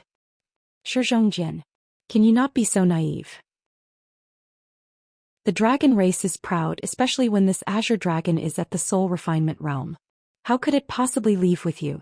Zhou Xian turned to look at the two of them and bowed. "Young Master Ji, little sister Jiku, thank you for your concern. I know that my thoughts and actions may seem foolish to you, but this is my long-cherished wish and dream. In order to realize this dream, I am willing to give up everything. Even if my dream is unreachable, I will fight for it with all my might. If I don't even dare to try, then what difference am I from a salted fish?" Jiku was startled. He frowned and said, "This guy. What he said seems to make sense." Ji Tianqing sighed helplessly and said, "Forget it, let him go. Even if we persuade him to come back, he won't give up." He had already mentally prepared himself. Even if Azure Dragon was enraged and wanted to kill them, he was confident that he could stop Azure Dragon and bring everyone to escape safely. At this moment, Shi Zhongjian swayed as he flew back to Azure Dragon. He forced himself to support his heavily injured body and stubbornly looked at Azure Dragon. He said sincerely, "Azure Dragon, although you've reached the soul refinement realm, you've cultivated for hundreds and thousands of years to have such powerful strength. But I'm different. I can reach your current strength in at most 20 years. I know you look down on me and think that I'm weak and unworthy to be your companion. But as long as you're willing to return to the sect with me, I can catch up to you and even surpass you in at most 20 years. What future do you have in the great swamp of the southern wasteland? Can you reach the primordial spirit realm? Can you have a chance to touch the legendary heavenly tribulation?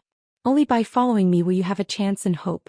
I'll treat you like a lover and take good care of you. I'll live and die with you and share trials and tribulations with you." Ji Tianqing and Ji Ku frowned, not knowing whether to laugh or cry. The little black dragon couldn't help but mutter, "Azure Dragon is a man. Are you courting death?" Shi Zhongjian's expression was solemn as he said these words. He had the little black dragon translate them again. Song Long finally frowned after hearing the story. His icy eyes flickered with a sharp glint. But this time it didn't reach out with its dragon claws. Instead, it opened its bloody mouth and let out a resounding dragon roar. Roar. It roared at the little black dragon and Shi Zhongjian, then roared in dragon language. The little black dragon immediately lowered its head and circled around Azure Dragon, explaining in dragon language. After saying this, it didn't care whether Shi Zhongjian agreed or not. It grabbed Shi Zhongjian with its dragon claws and flew toward Ji Tianqing and Ji Ku. "Old Ji Azure Dragon is angry. It wants us to leave immediately or it'll start a massacre. It hasn't attacked for my sake, but its patience has reached its limit." Ji Tianqing frowned as he silently weighed the pros and cons. This Azure Dragon has nothing to do with the divine sword. I don't need to waste time here. With its strength, even if I can defeat it, I'll have to pay a heavy price. Cuckoo Shi Zhongjian and the little black dragon are not its match. It's very likely that they'll be killed. It's impossible to subdue it. Even if it can't defeat it, it can still escape back into the pool. This pool is like a bottomless abyss. I don't know what dangers lie at the bottom of the pool. If I enter the pool and fight with it, I won't be able to gain anything. Thinking of this, Ji Tianqing made up his mind.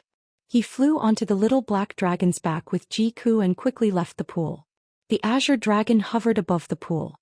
Seeing the little black dragon carrying everyone away, it turned around and dove into the pool. Fush. The calm surface of the water splashed up, creating huge waves. After the Azure Dragon entered the water, it quickly disappeared. After a long time, the surface of the water returned to normal as if nothing had happened. The little black dragon flew into the sea of clouds and quickly left the evil dragon pool. Shi Zhongjian was covered in blood. His nose was bruised and his face was swollen. He looked miserable as he lay on the little black dragon's back, gasping for breath. Ji Tianqing cast a spell to suppress his injuries. He couldn't help but ask, "Shi Zhongjian, are you stupid?" Shi Zhongjian wasn't angry at all. His eyes were shining as he excitedly said, "That's great.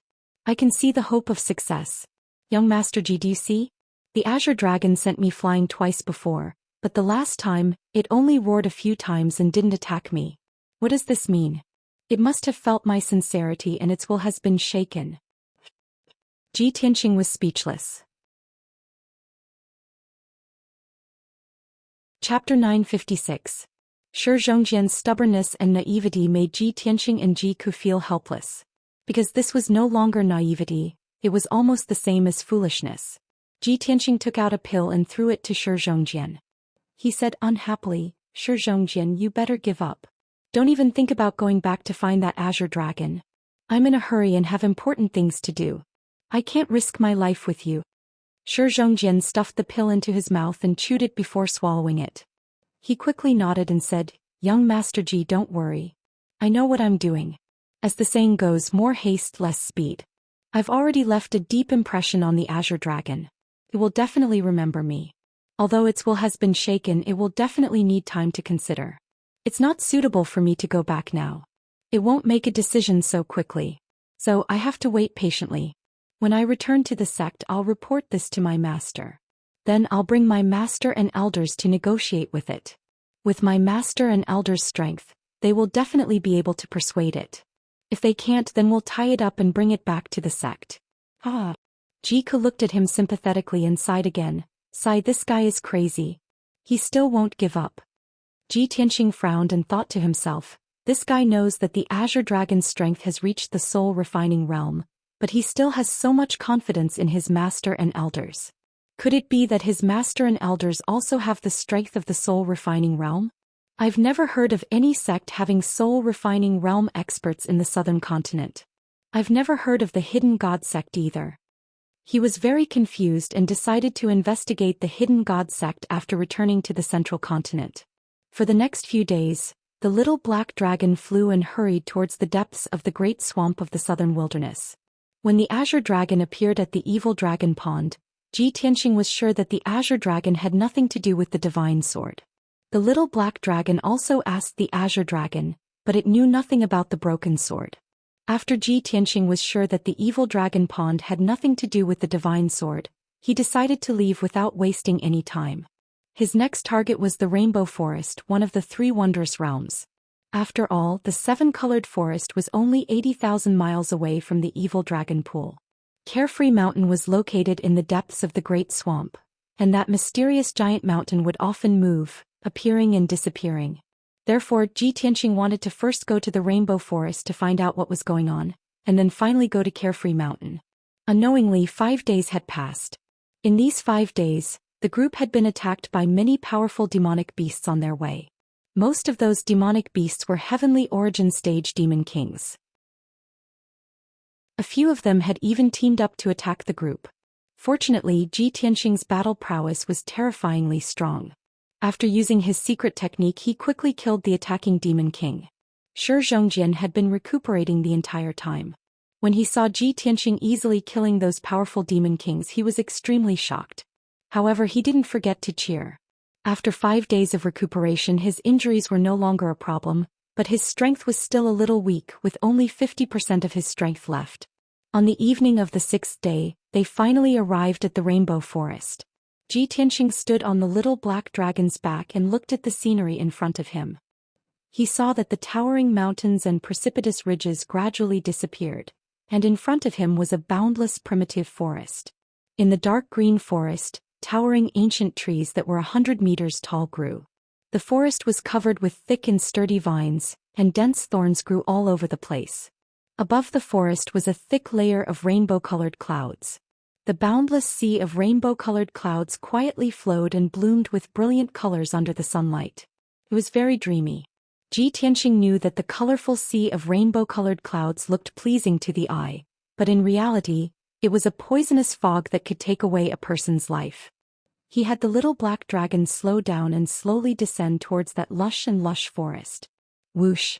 The little black dragon landed at the edge of the 7-colored forest, instantly crushing several towering trees and creating several large holes in the soft grass. Ji Tianxing, Jiku and Xianxia jumped onto the grass and looked around with vigilance and curiosity. The little black dragon hurriedly shrunk its body to 3 meters long and circled above everyone's heads. After all, the 7-colored forest was too dense. If it revealed its true dragon body, it would be very inconvenient for it to move. Ji Tianxing looked around and released his spiritual sense to explore the depths of the forest. He saw that the forest was filled with strange flowers and grass. There were many nameless trees that bore brightly colored fruits. Many birds with beautiful feathers were jumping between the branches and leaves of the towering trees, chirping and chirping. In the grass that was half the height of a person, there were also many colorful butterflies, bees and snakes lazily moving about. Xianxia looked around curiously and asked Ji Tianxing, "Young Master Ji, is this the legendary 7-colored forest? Where are the bee-men and butterfly-men that you mentioned before?" Ji Tianxing ignored his words and couldn't be bothered to explain. Jiku held back his laughter and said, "Xianxia, this is the edge of the 7-colored forest. How can we see those foreign races so easily?" Xianxia nodded and said expectantly, Then what are we waiting for? Let's go in and take a look. Be careful. Most of the things here are poisonous. Ji Tianxing nodded slightly and led the group into the seven-colored forest. Jiku nodded and looked around cautiously. He also used his spiritual sense to monitor the movements on the ground. However, Shi Zhongjian did not take his words to heart. His eyes rolled around and he had a curious look on his face.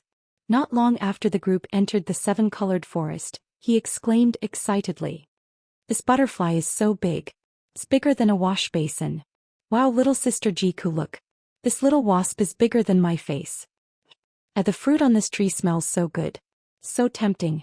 It must be delicious. Ji Tianxing and Jiku stopped and turned to look at him worriedly. Don't pick it. That thing is poisonous. The brighter and more tempting the fruit, the more. Before the two of them could finish their words, they saw Shi Zhongjian pick a fist-sized red fruit from the tree and chew it with a satisfied expression. The fruit was like an apple. It was translucent and bright red, and it emitted a rich fruity aroma. Shi Zhongjian took a few bites and the juice from the fruit splattered everywhere. He smiled and said, Young Master Ji, little sister Jiku, this fruit is quite tasty. It's a spirit fruit. You should try it too. Ji Tianxing frowned and waved his hand, sending out a beam of spiritual light and snatching the fruit from his hand. Oh! Shi Zhongjian was stunned. He scratched his head awkwardly and said, Young Master Ji, if you want to eat it you can pick it yourself. I've eaten this before. Don't you think it's dirty? Ji Tianxing ignored him. He held the half-eaten fruit in his right hand and circulated his true essence golden light to absorb the fruit's energy. After a few breaths, the fruit became as shriveled as a pine cone. The golden light in his palm was wrapped in a five-colored liquid that was violently corroding the true essence golden light. There was no doubt that the five-colored liquid was highly poisonous and had a strong corrosive power. Ji Tianxing looked at Shi Zhongjian with a serious expression and said, Do you see that? This fruit is highly poisonous. Hurry up and spit it out. Take the antidote pill. Shi Zhongjian was also stunned. He muttered gloomily, Such a sweet and tempting spirit fruit is poisonous? Damn it. He patted his chest and smiled at Ji Tianxing and Jiku. Don't worry. The bloodline of the Golden Lion tribe is very strong. We are immune to all poisons. Chapter 957. In just a few short breaths, Shi Zhongjian's entire face was as red as blood, and his lips were swollen like sausages. Fortunately, he did not continue to foam at the mouth, nor did he faint on the spot. He staggered back to Ji Tianxing and Jiku's side, muttering in confusion, This shouldn't be. Our Golden Lion tribe's bloodline has always been immune to all poisons. Could it be that I've encountered the 101st poison? Jiku could not help but roll her eyes. She said exasperatedly, Shi Zhongjian, can you not be so reckless at a time like this? Can you stop causing trouble for big brother Tianxing? Shi Zhongjian hurriedly smiled and nodded. Little sister Jiku is right. I was too reckless and careless. But don't worry, I won't cause trouble for young Master Ji. Ji Tianxing could not be bothered to talk nonsense with him. He took out an antidote pill from his interspatial ring and handed it to Shi Zhongjian. Shi Zhongjian, take this antidote pill and circulate your cultivation for an hour. Shi Zhongjian hurriedly shook his head and refused. Young Master Ji, there's no need to go through so much trouble. I don't need a pill to expel the poison. Ji Tianxing frowned and took back the antidote pill. He asked, How do you feel now? Is your life in danger? Shi Zhongjian shook his head again and smiled. Other than my face being a little hot and my head being a little dizzy, I don't feel anything special. Then he sat cross-legged on the ground and clasped his hands together.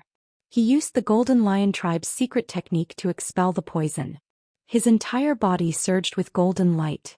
There was a mysterious and powerful energy coursing through his meridians, faintly emitting the sound of wind and thunder. In a short 100 breaths, Shi Zhongjian finished circulating his cultivation. He opened his mouth and spat out a cloud of seven-colored mist. Then his complexion returned to normal. The poison in his body had also been expelled. Only his lips were still swollen. They looked like two red and shiny sausages. They looked particularly comical.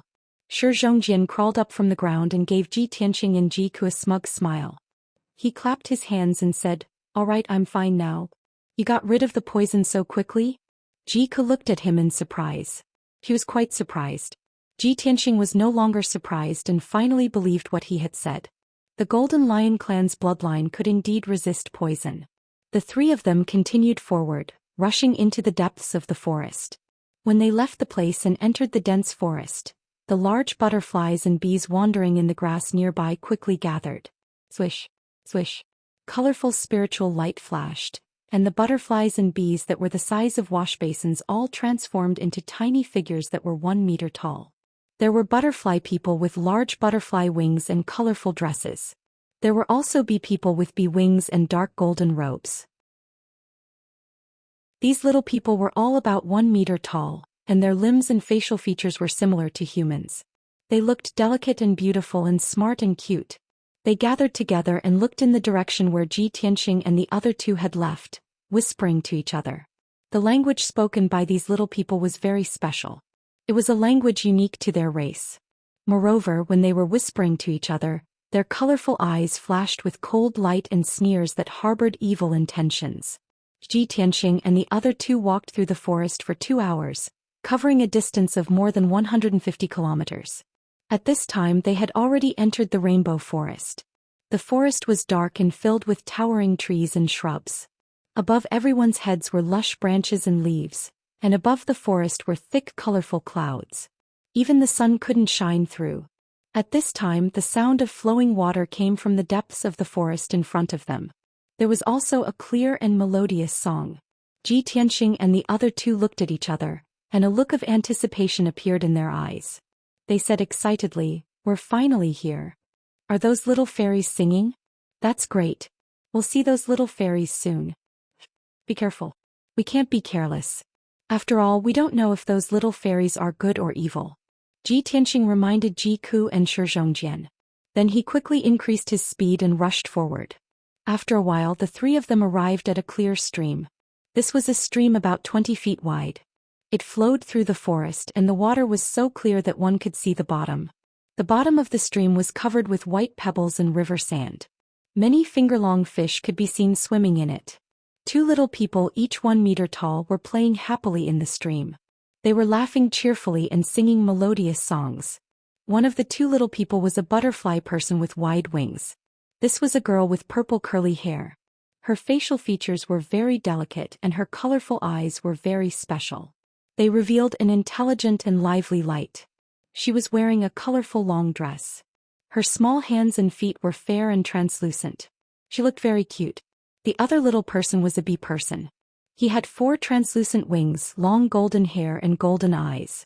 He was a boy with very handsome facial features.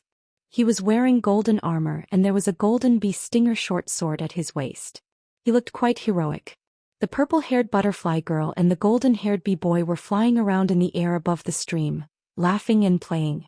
They looked innocent and carefree. Ji Tianxing, Jiku and Zhou Xian stood by the stream in a daze. Their faces were full of surprise. The creator is really amazing. There's actually such a strange race in the world and they're so exquisite and perfect. It looks like the human race isn't favored by the heavens. Wow, what a cute butterfly person and bee person.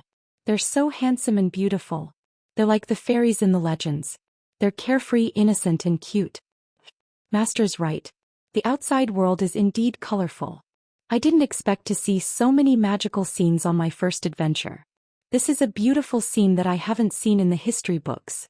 At the same time, the butterfly girl and bee boy noticed the arrival of the 3 of them and immediately stopped. They weren't frightened by the 3 uninvited guests. Instead, they looked happy and sized up the 3 of them with bright eyes.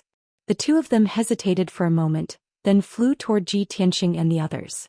They said in unison with smiles on their faces, "Heruklilia, aren't you?" Ji Tianxing and the others looked embarrassed. They didn't understand what they were talking about. Zhou Xian showed a sincere smile and waved his hand excitedly to greet them. "Cute fairies, hello. I'm very happy to see you.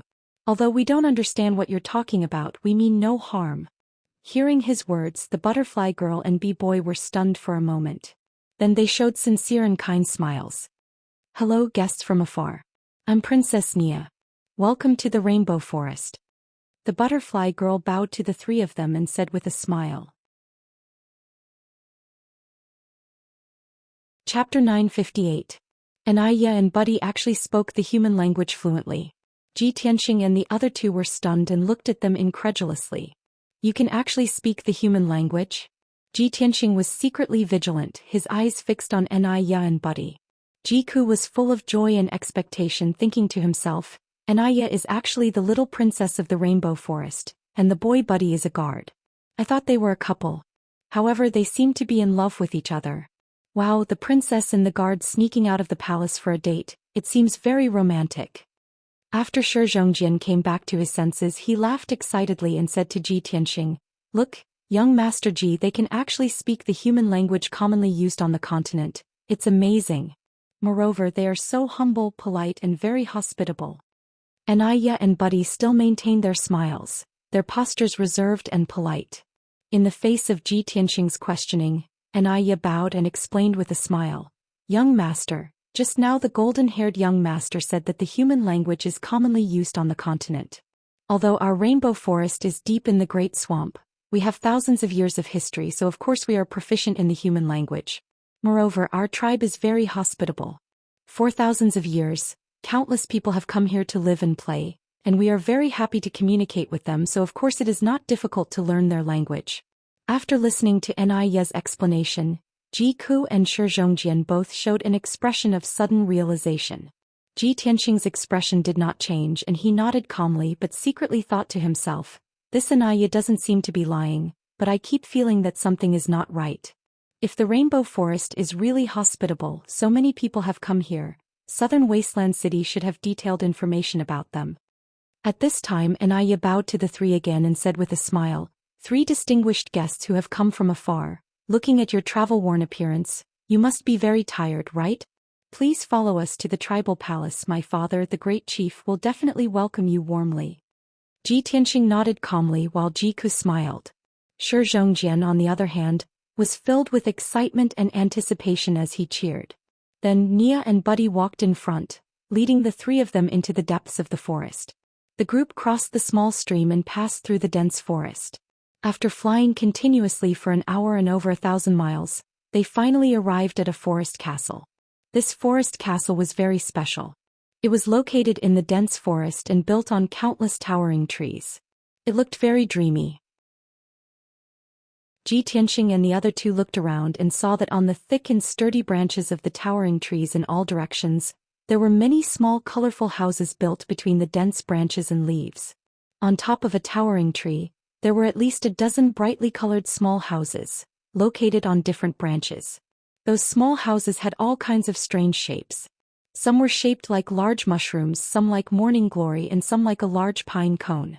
The small houses were connected by hanging bridges made of vines. Many bee people and butterfly people were shuttling through the branches and between the houses. The elves were the same as Nia and Buddy. They were only 1 meter tall and wore colorful clothes. They looked exquisite and cute. When they saw Nia and Buddy leading Ji Tianxing and the other two into the forest, they immediately gathered in groups of 3 or 5 and whispered to each other. When Ji Tianxing and the other two looked at them, they would all smile and appear very kind. The 3 of them followed Nia into the depths of the castle. Ji Tianxing secretly observed the situation with vigilance, while Jiku looked around with admiration.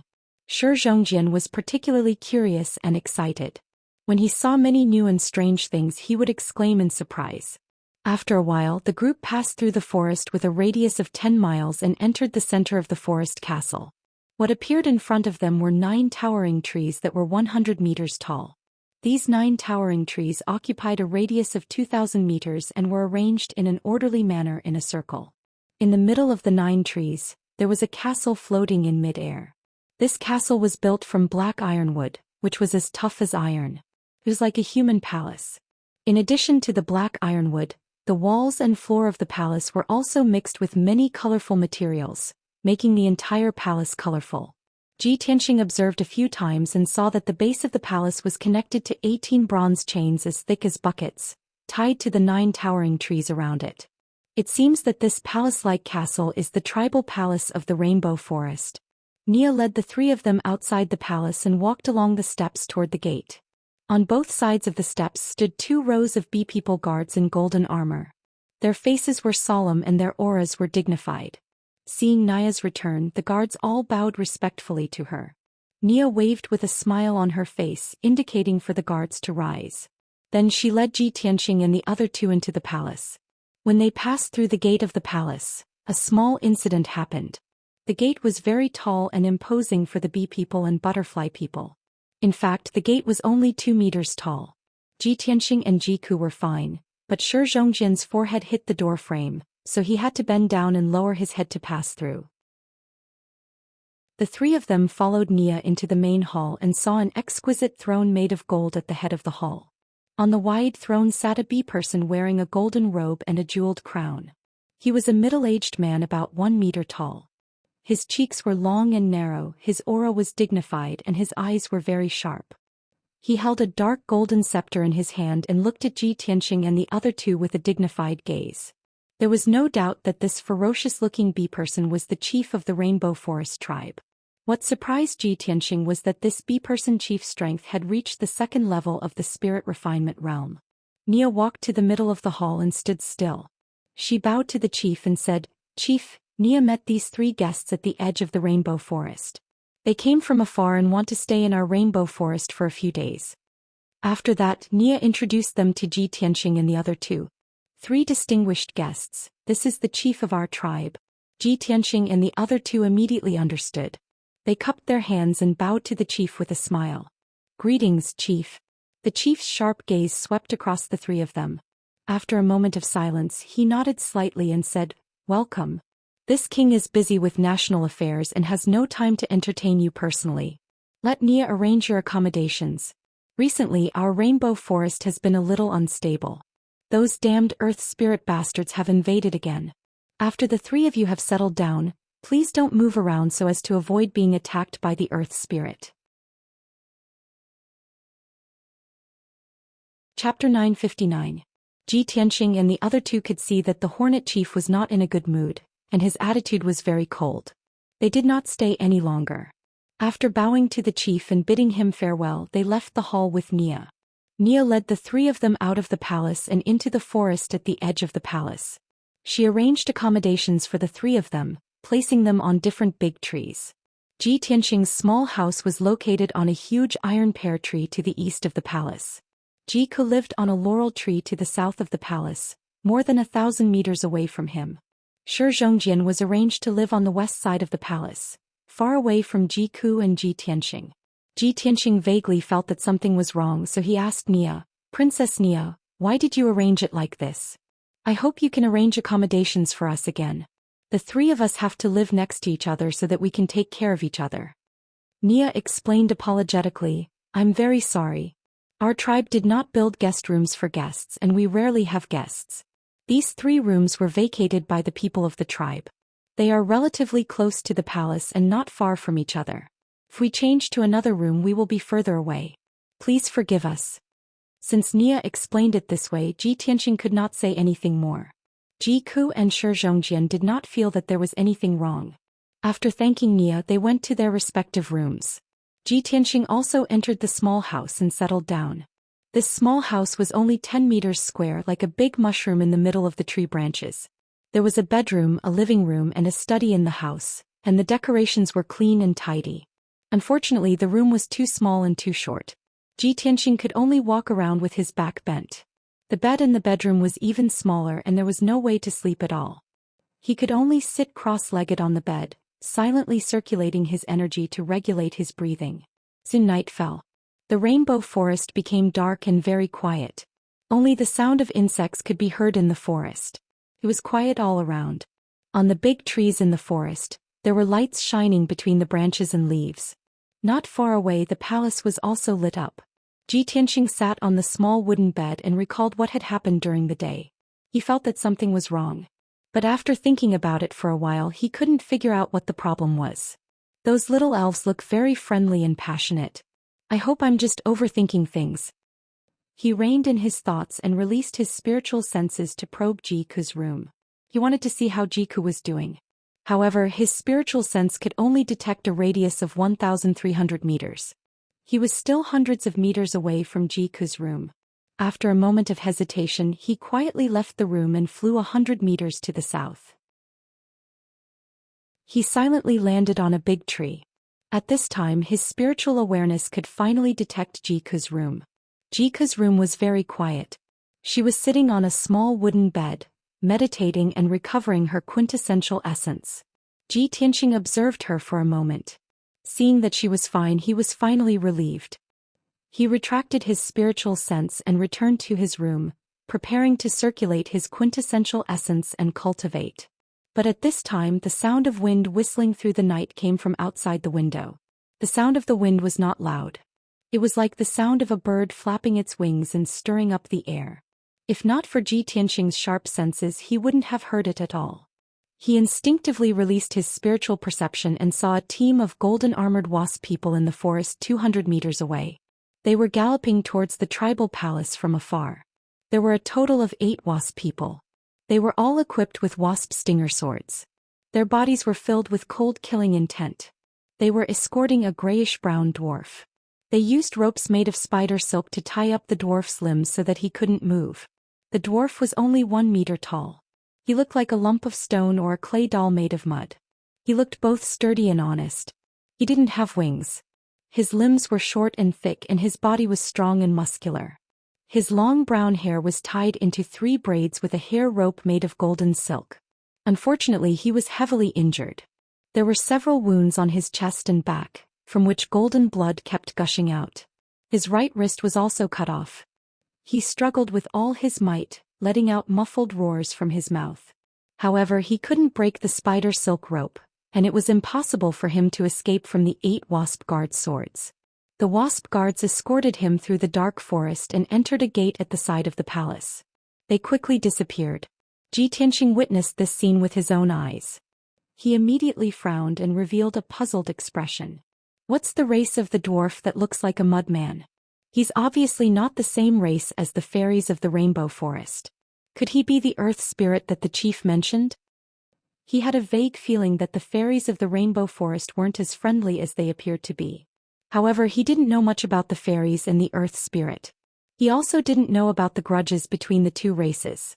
Therefore, he couldn't come to a conclusion, nor could he make wild guesses. After a while, he collected his thoughts and sat cross-legged on the wooden bed, concentrating on cultivating. Time passed quietly and the night grew darker.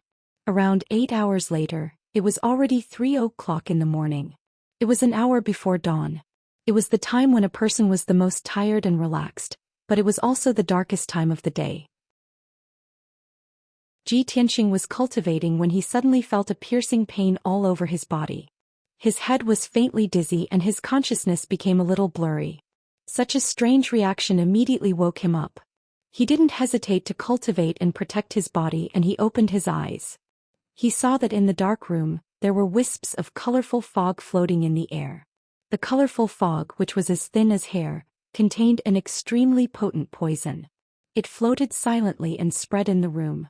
Ji Tianqing immediately frowned and a sharp cold light flashed in his eyes. Damn it! Someone actually poisoned me? While he was cultivating to protect himself, he quickly released his spiritual sense to cover a radius of 100 meters, covering the entire tree. He immediately detected that there were a few sneaky butterfly people in the grass under the tree. The butterfly people were working together to cast a secret technique, injecting wisps of colorful poisonous fog into the tree. The poisonous fog silently flowed along the tree trunk and branches into the small house. It was really impossible to guard against it. In addition, a few wasp guards in golden armor were lurking on the treetops not far away. They all held wasp sting swords and stared coldly at Ji Tianqing's small house, accumulating killing intent all over their bodies. After a short 10 breaths, the butterfly people under the tree finished casting and made a secret signal to the wasp guards on the tree. The wasp guards couldn't hold back their killing intent and flew toward the small house with their wasp sting swords. Chapter 960. The butterfly men and wasp guards thought that their actions were stealthy and that no one would notice. However, they did not know that Ji Tianqing had already seen all of this. Ji Tianqing pretended not to notice and continued to sit motionlessly on the small wooden bed. However, he had already accumulated a raging murderous intent as he thought to himself, "My intuition was right. These little elves are definitely not good people." Such a secretive method of poisoning and assassination is really impossible to guard against. Oh no, Cuckoo and Xianxia must have also been killed. Thinking of this, he became even more furious and anxious. The next moment, the 6 wasp guards opened the door and windows and rushed into the room as fast as the wind. They thought that Ji Tianxing had been knocked out by the lethal poison and rushed toward the wooden bed with murderous intent. 2 of them even took out ropes made of poisonous spider silk and wanted to tie Ji Tianxing up. However, just as they rushed to the side of the bed, Ji Tianxing opened his eyes with a swoosh, and a cold glint flashed in his eyes. "You're courting death," he shouted coldly and suddenly raised his palms, releasing the majestic true essence that he had been accumulating for a long time. Swish swish swish. 6 dark golden sword auras exploded with fierce and domineering sword intent and instantly blasted the wasp guards. The strength of the 6 wasp guards had all reached the primal core realm and were the best among the palace guards. However, they were not prepared at all. Ji Tianxing was not knocked out by the lethal poison and was still so powerful. When they realized that something was wrong, it was already too late. It was too late to hide. Bang, bang, bang. Muffled sounds rang out and the 6 of them were sent flying backwards, crashing heavily into the wall. The incomparably violent sword auras not only pierced through their chests and killed them on the spot, but they also blasted the entire small house into smithereens. The exquisite mushroom house was blasted into smithereens on the spot and turned into sawdust that flew in all directions. The towering tree swayed incessantly and scattered countless leaves. The dazzling golden light illuminated everything within a 100-meter radius. The corpses of the 6 wasp guards fell from the sky and landed in the bushes below the tree. The few butterfliers under the tree looked up at the treetops expectantly, waiting for the wasp guards to capture Ji Tianxing. They never thought that the result would be like this. When the corpses of the 6 wasp guards fell into the grass, they were so frightened that their faces turned pale. They screamed and fled in all directions in panic. Although they were proficient in all kinds of poison casting techniques and could release thousands of different kinds of poisons, they were still very weak. However, their strength was only at the 2nd or 3rd level of the origin core stage, and their combat strength was even weaker than the wasp guards. Shwa! Ji Tianxing's figure flashed. He descended from the treetop and landed in the grass. He glanced coldly at the butterflymen and waved his hand, shooting out 5 golden sword lights that were more than 10 feet long. Swish! Swish! The sword lights tore through the night sky and caught up to the 5 butterflymen that were fleeing in different directions, blasting them into pieces on the spot. The remaining force of the golden sword lights hadn't dissipated and fiercely blasted into the grass, blasting out a few large holes in the grass and causing dirt to fly up into the sky. The oppressive sound and dazzling golden light immediately alarmed the surrounding fairies. The small houses on the countless large trees all lit up, and the shouts and screams of the fairies sounded out. Ji Tianxing didn't care about this. His figure transformed into a golden flowing light and flew towards the laurel tree at the south of the palace.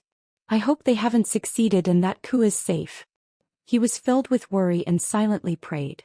He only used 2 breaths of time to cover a distance of over 1,000 meters. When he flew near the laurel tree, he saw that it was dark and quiet between the treetops. There were no traces of fighting in the surroundings, as if nothing had happened. He slightly heaved a sigh of relief and hurriedly flew to the treetops and entered the small house that Jiku lived in. However, the room was empty. There was no one in it. Jiku had long disappeared, but there was still a large amount of 5-colored poisonous fog left in the room. Ku, where are you? Ji Tianxing's heart suddenly hung in the air. He shouted anxiously and released his spiritual senses to explore a radius of 1,000 meters. However, he didn't find any clues even after searching the area within 1,000 meters of the laurel tree. Damn it! Where did those bastards take Ku? He was filled with anger and anxiety. He hurriedly flew out of the small house and into the air above the laurel tree to search around. At this moment he saw a dazzling golden light of true essence in the night sky to the west of the palace. There were also rumbling sounds of fighting.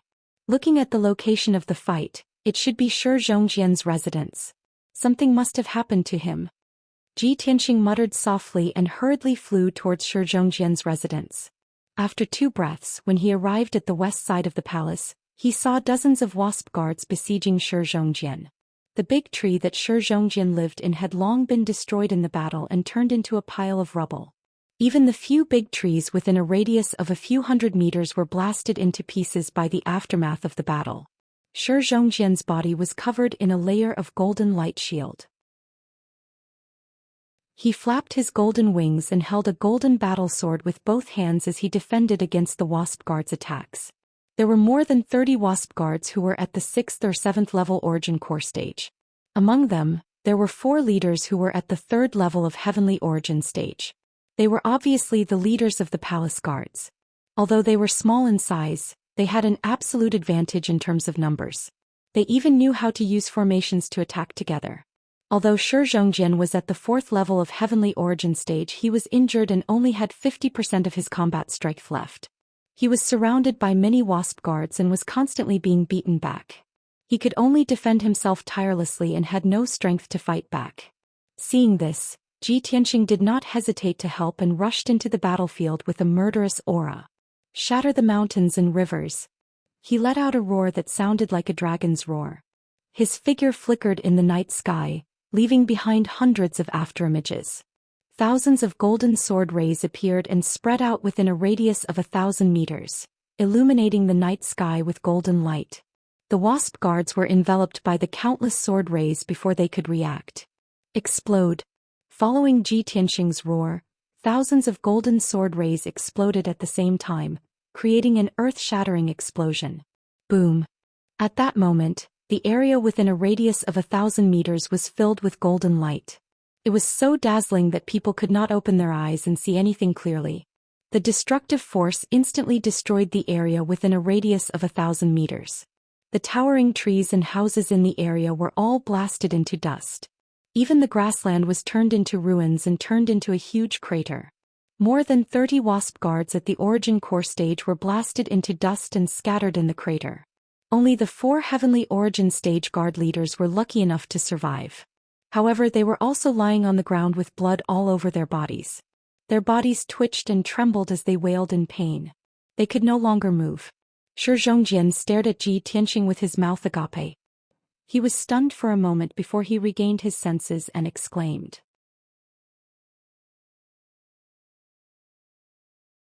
Chapter 961. If Ji Tianxing had not made a move, Shi Zhongjian would have been defeated without a doubt. He would have been caught or killed soon. Ji Tianxing had killed more than 30 Wasp Guards in one move and seriously injured 4 of the guard commanders, helping him out of the predicament. He was ecstatic. However, Ji Tianxing was not relaxed at all. His expression was still solemn. He looked at Shi Zhongjian with a gloomy gaze and asked, "Lion, have you seen Ku?" Shi Zhongjian was stunned for a moment before he reacted. He quickly shook his head and asked in a worried tone, "What's wrong? Did something happen to Ji Ku's sister? These damned bastards, I thought they were warm and kind. I didn't expect them to be so despicable. They actually poisoned me while I was cultivating. Fortunately, I'm immune to all poisons and noticed something was wrong." He was full of anger and was about to explain to Ji Tianxing what had happened. At this moment, the palace not far away lit up with lights and a large number of Wasp Guards rushed out. "Kill them. Catch them." Hundreds of golden-armored Wasp Guards and dozens of colorful butterflies rushed over with murderous intent. Not only that, the sound of the battle had awakened the forest within a 10-mile radius. The treetops in all directions lit up with starry lights and countless little elves were galloping over. Seeing this scene, Ji Tianxing no longer hesitated. He waved his hand and shot out 4 sword beams, killing the 4 guard commanders who were seriously injured and lying on the ground. Then he wanted to escape from this place with Shi Zhongjian. "Let's leave here first and find Ku." Shi Zhongjian nodded and quickly followed him to the palace. After a few breaths, the two of them encountered nearly 100 Wasp Guards and dozens of butterfly people. The Wasp Guards immediately spread out and surrounded the two of them. They waved their wasp stinger swords and besieged the two of them. The dozens of butterfly people also joined forces to cast spells, releasing an overwhelming 5-colored poisonous fog that swept toward the two of them. Seeing this, Ji Tianxing no longer held back and used his ultimate move with all his strength. "Let's end this quickly. We can't stay here for long." Burning Sky Palm. He slowly raised his left palm, urging the violent scarlet flame True Fire to condense in the center of his palm. His entire left arm turned as red as lava, and endless crimson flames gushed out of his palm, forming a giant flaming palm with a radius of 1,000 meters that slammed down on the wasp guards. Boom! Amidst a deafening explosion, dozens of wasp guards were turned to dust by the giant flaming palm. Even the Sky Origin stage guard leader couldn't withstand the power of the giant fiery palm. He was smashed into pieces. The red flame true fire that blotted out the sky and covered the earth burned everything within a radius of 1,000 meters into scorched earth, and the trees turned into ashes. The remaining power of the burning sky palm had yet to dissipate, and it ruthlessly struck a few large trees around the palace. Boom! With a loud bang, the 3 trees were blasted into black ash on the spot, and a huge crater was blasted into the ground. The imperial palace also suffered a calamity. Half of it was destroyed by the burning sky palm, splashing out fragments that filled the sky. The crimson fire that blotted out the sky dyed the area within a radius of 5 kilometers of fiery red. Its momentum was astonishing. Such a spectacular scene left Zhou Xian dumbfounded. The butterfly people and wasp guards that had surrounded the two of them were scared out of their wits. They all screamed and fled in all directions. Tianxing's sharp gaze swept across the entire area, and he immediately fixed his gaze on a Sky Origin stage guard leader. Whoosh! He waved his hand and a giant golden palm shot out, capturing the guard leader and bringing him back in front of him. The guard leader, who was clad in golden armor, was captured by the giant golden palm. He couldn't break free no matter how hard he struggled. Tianxing exerted a little force and the guard leader's entire body made cracking noises. He was almost squashed flat. "Speak, where is Jiku?" Tianxing glared at him with murderous intent and shouted in a cold tone, "If there's even half a lie in your words, I'll turn you into ashes." The guard leader was scared out of his wits, but he still rolled his eyes thinking about how to lie. Tianxing was both angry and anxious. He didn't waste any time with him, and with a tug of his hand he tore off the guard leader's wings and arms. The heart-wrenching pain caused the guard leader to cry out in pain. He didn't dare to play any tricks anymore and he hurriedly shouted, "Spare me. I'll speak. That girl has been captured and brought to the palace." A cold light flashed in Tianxing's eyes, and his entire body surged with murderous intent. He clenched his hand and the guard leader was crushed into pieces. He casually threw the corpse on the ground and flew towards the ruined palace. Zhou Xian's scalp went numb as he watched. He muttered with a strange expression, "Young Master Ji usually looks gentle and refined like an elegant young master. I didn't expect him to be so crazy when it concerns little sister Jiku's life. It seems like little sister Jiku is very important to him." After understanding this, he didn't hesitate any longer.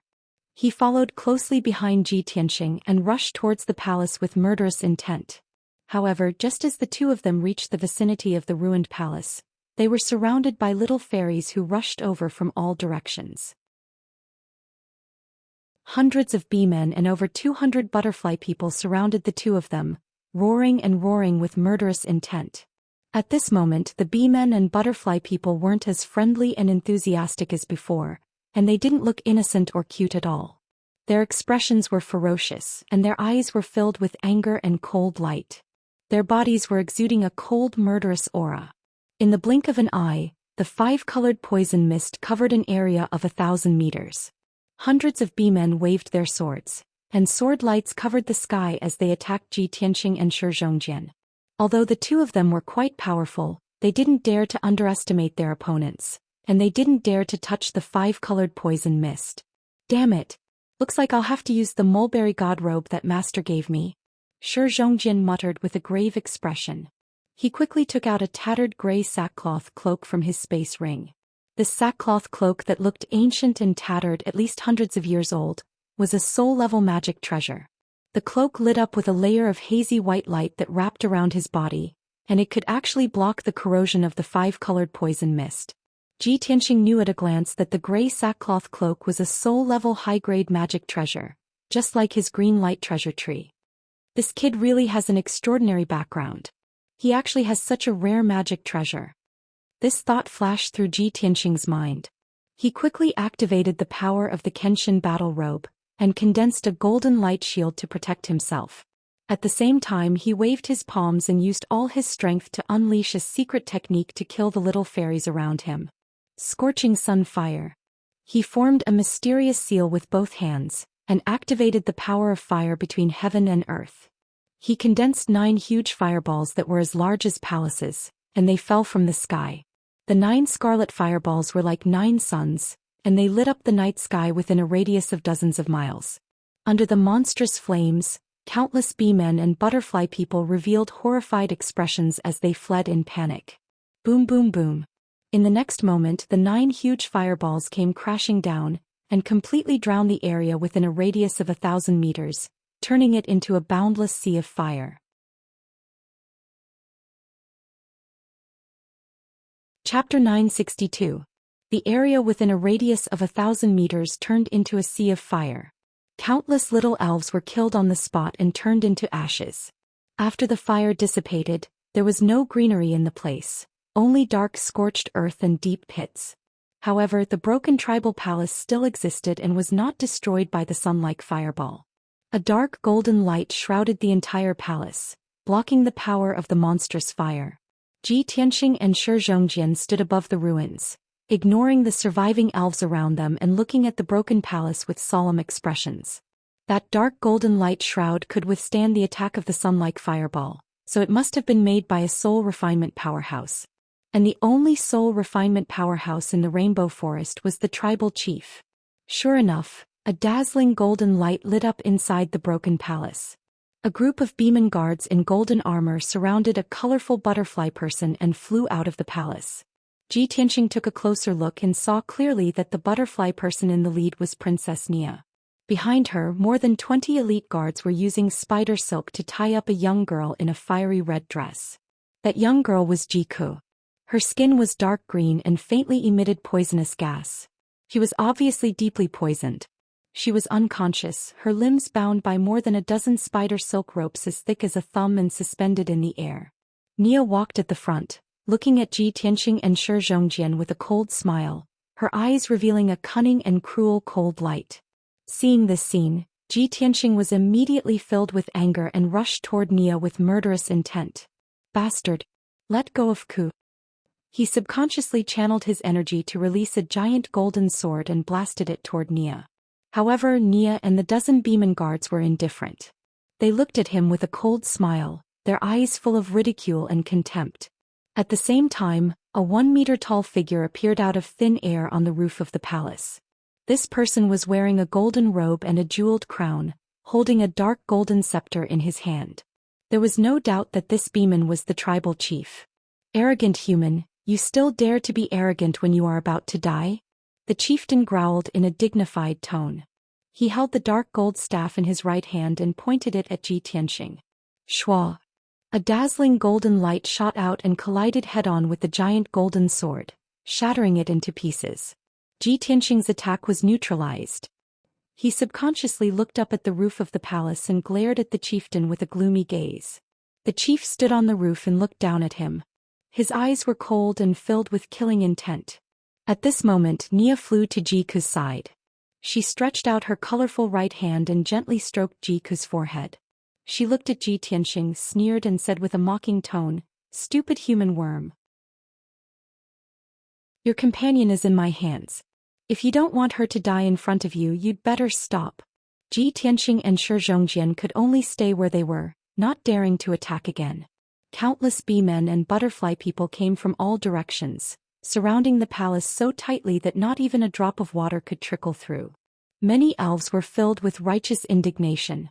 They cursed with ferocious faces and shouted with resentment in their eyes, demanding that the chieftain kill Xianxia and Zhou Xian immediately. Xianxia glared at Nia and shouted angrily in a deep voice, "If you dare to hurt Jiku, I will definitely turn your rainbow forest into ashes." Nia sneered with contempt. "Hee hee, you idiot, it seems that you still haven't figured out your situation. If you don't want to kill your companion, kneel down and beg for mercy." At this moment her expression was ferocious and cruel. She was not as innocent and cute as before. Tonight's events also made Xianxia and Zhou Xian understand that these elves were definitely not good people. Cunning, cruel, good at disguising and deceiving, this was their true colors. Ji Tianxing's face was cold, and his chest was filled with murderous intent. Shi Zhongjian was also full of anger. He pointed at Nia and cursed, "You despicable and shameless bastard. We thought you were friendly and warm, but we didn't expect you to be so insidious and vicious." "Huh." Nia suddenly raised her head and laughed. She said in a contemptuous tone, "Insidious and vicious? I'll take that as a compliment. You can only blame yourselves for being too stupid. How dare you barge into our rainbow forest tribe? You're courting death and becoming materials for our poison. For thousands of years, countless people have barged into our rainbow forest, but how many of them have made it out alive in the end? Almost all of them had their belongings and treasures plundered by us, and then we cut them into pieces, ground them into powder and made them into various poisons. If we didn't kill you foreign races, how could we keep the secret of the rainbow forest and live peacefully until now?" Shi Zhongjian was suddenly at a loss for words. He looked vexed and regretful. Ji Tianxing, on the other hand, kept silent with a gloomy face. No one knew that he was secretly devising a plan to save Ji Ku. At this time, a dagger appeared in Nia's palm. It was shining with a cold light and glowing with a blue light. It was obviously dipped in poison. She played with the dagger in her right hand and pointed it at Ji Ku's forehead. She sneered and said in a cold voice, "Idiots, now it's time for you to make a choice. Destroy your own cultivation, kneel down and surrender, or watch as your companion's head is cut open by my poisonous dagger." As soon as she said that, Ji Tianxing and Shi Zhongjian were instantly enraged. They wanted nothing more than to tear Nia into pieces. The tribal chief on the roof also pointed at them with his scepter. He sneered and said, "Idiots, don't think of playing any tricks. If you dare to act rashly, I promise I'll kill her before you can save that girl." Ji Tianxing did have this idea. He wanted to take the risk and suddenly attack Nia to save Ji Ku. However, the tribal chief had the strength of a spirit-refining realm cultivator and was glaring at him, so he had to give up on this idea. Seeing that they were indifferent, Nia frowned and shouted angrily, "What are you waiting for? Do you want this girl to die? You don't want to destroy your own cultivation? Fine. Blonde boy, cut off his right arm with your sword." She pointed at Ji Tianxing and roared at Shi Zhongjian. Shi Zhongjian's eyes widened and he shouted angrily, "You vicious bastard. Young Master Ji is my companion. I will never hurt him." "You don't want to?" Nia sneered. With a wave of the dagger in her hand, she drew a line of blood on Ji Ku's forehead. A cold light flashed and blood splattered. On Ji Ku's forehead, there was a bloody mark so deep that the bone could be seen. Ji Tianxing and Shi Zhongjian were so angry that they almost went berserk. They gnashed their teeth in hatred, but there was nothing they could do. Nia played with the bloody dagger and stared coldly at Shi Zhongjian. She sneered and said, "If you waste any more time, I'll cut off her neck." Shi Zhongjian's body stiffened and his expression was extremely complicated. He was suffering great torment and torture in his heart. He could either cut off Ji Tianxing's right arm or watch Ji Ku be killed by Nia.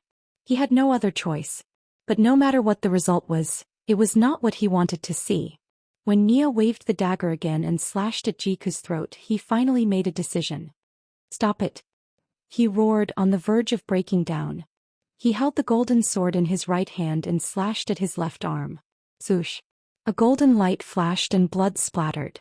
The incomparably sharp golden sword cut off his left arm on the spot, causing a rain of blood to spurt out.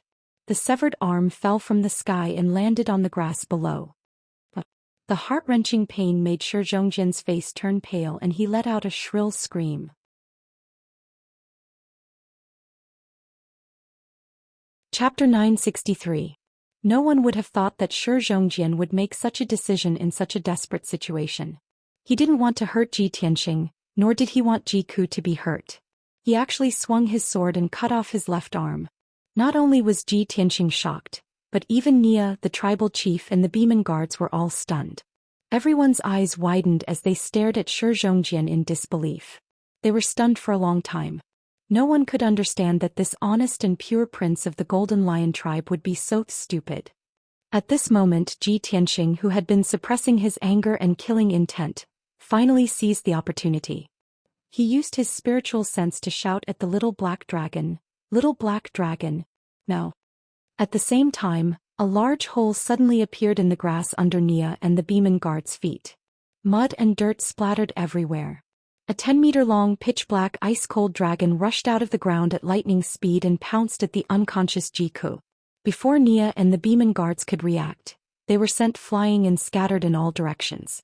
The little black dragon released a cold light that enveloped the unconscious Jiku, instantly rescuing her and flying into the night sky. This sudden turn of events caused the elves to be at a loss as to what to do. They actually forgot to stop the little black dragon. Only the tribal chief on the roof of the palace was the first to react. He let out an angry roar and waved his scepter to release several rays of golden light that blasted toward the little black dragon. "Bastard! You're courting death." Those several rays of dazzling golden light condensed into 10-meter-long spear shadows that burst forth with destructive power. The little black dragon didn't have time to dodge and was about to be hit by the 4 spear shadows and killed on the spot. At this critical moment, Ji Tianxing, who had been waiting for a long time, rushed over in a flash. Whoosh! He appeared beside the little black dragon out of thin air and took out his magic treasure, the Seal of Mountains and Rivers. He unleashed all his power and activated the Seal of Mountains and Rivers to the size of a house. The Seal of Mountains and Rivers covered the little black dragon's body and put Jiku into the magic treasure's space. In the next moment, 4 golden spear shadows bombarded the Seal of Mountains and Rivers with ping ping ping ping, causing an earth-shattering explosion. The golden spear shadows all exploded, turning into golden fragments that filled the sky. They mixed with the violent shockwaves and spread in all directions. Hundreds of elves were sent flying by the shockwaves within a 1,000-meter radius, suffering heavy casualties. Ji Tianxing was unharmed. He immediately put away the Seal of Mountains and Rivers and flew back to Zhou Xian's side. "Lion, let's go." He supported Zhou Xian with his right hand and grabbed the ground with his left hand, picking up Zhou Xian's severed arm. Then he jumped onto the little black dragon's back and fled into the distance. The little black dragon exploded with all its strength, transforming into a black bolt of lightning that shot into the sky, fleeing as fast as it could. It was only at this moment that the chieftain and the many Beeman guards came to their senses. They all let out furious roars and began their pursuit. "Don't let them escape. Quick! Catch them! Kill them! They killed so many of our people. We must make them pay with their blood." The tribal chief took the lead and flew across the sky, holding the dark gold staff in his hand as he chased after the little black dragon. Following closely behind him were a dozen or so Divine Origin Realm experts. These were the elders of the Rainbow Forest tribe. Behind the elders were hundreds of thousands of Beeman guards and butterfly people. Everyone gave chase in a grandiose manner, looking as if they would not stop until they killed Ji Tianxing. However, the little black dragon quickly shook off the ordinary Beeman guards and butterfly people. Only the tribal chief and 10-odd elders followed closely behind the little black dragon. Even if the little black dragon used all his strength to escape, he could not shake off the dozen or so experts. The distance between the two sides was constantly closing. Ji Tianxing held Zhou Xian's severed arm in his left hand and helped him reattach it to the wound on his shoulder. His right hand released vigorous greenwood true essence to help heal the wound. "Lion, why were you so foolish?" Ji Tianxing was both angry and anxious, but he was also somewhat touched. Zhou Xian endured the heart-wrenching pain as his entire body trembled. His forehead was covered in cold sweat as he raised his head and squeezed out a pale smile. "Young Master Ji, you and little sister Jiku are my best friends. You saved my life and treated me so well. How could I hurt you? The situation was critical, and I could only do this in order to save little sister Jiku's life." Ji Tianxing was filled with emotions as he sighed in his heart. "Say, you rascal. Forget it, quickly reattach your severed arm. You'll recover in half a year." Zhou Xian nodded and silently condensed a golden shield to wrap around the wound of the broken arm. Ji Tianxing turned his head and saw that the tribal chief and the elders had caught up and were ready to attack at any time.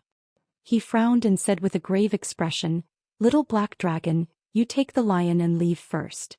I'll bring up the rear." With that, he flew into the night sky without hesitation.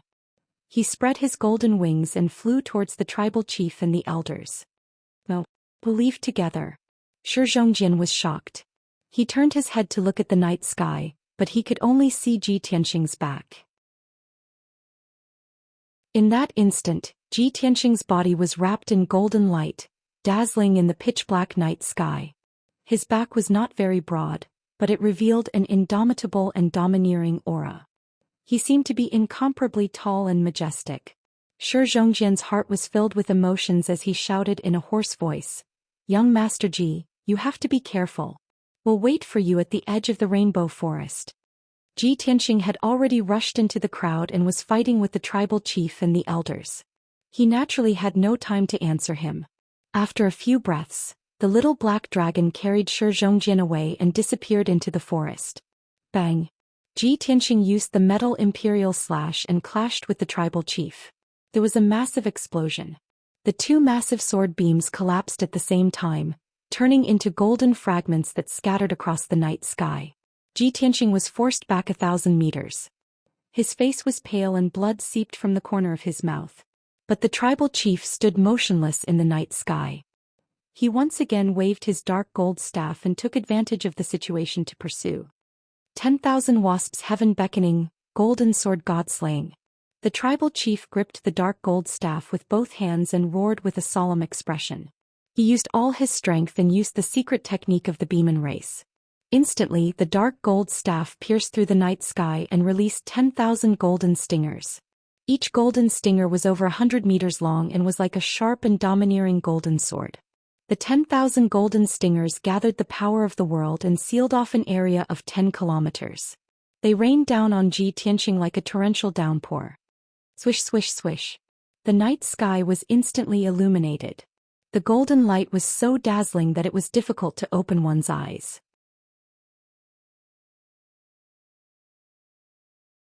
Chapter 964. Bam, bam, bam, bam. Tens of thousands of giant golden swords exploded with unstoppable power and hit Ji Tianxing hard. The deafening sound reverberated in the night sky and spread for hundreds of miles. The golden light fragments and the shockwave exploded and swept in all directions. Instantly, the countless towering trees in the forest within dozens of miles were smashed into pieces by the golden light shockwave. Even the dozen or so elf elders were pushed back 1,000 meters, their faces full of shock. After a long time, the violent shockwave dissipated, and the golden light in the sky gradually extinguished. The night sky returned to darkness, but Ji Tianxing was nowhere to be seen. The chief held the dark gold scepter tightly and stared at the night sky with sharp eyes. He released his spiritual consciousness to search for Ji Tianxing.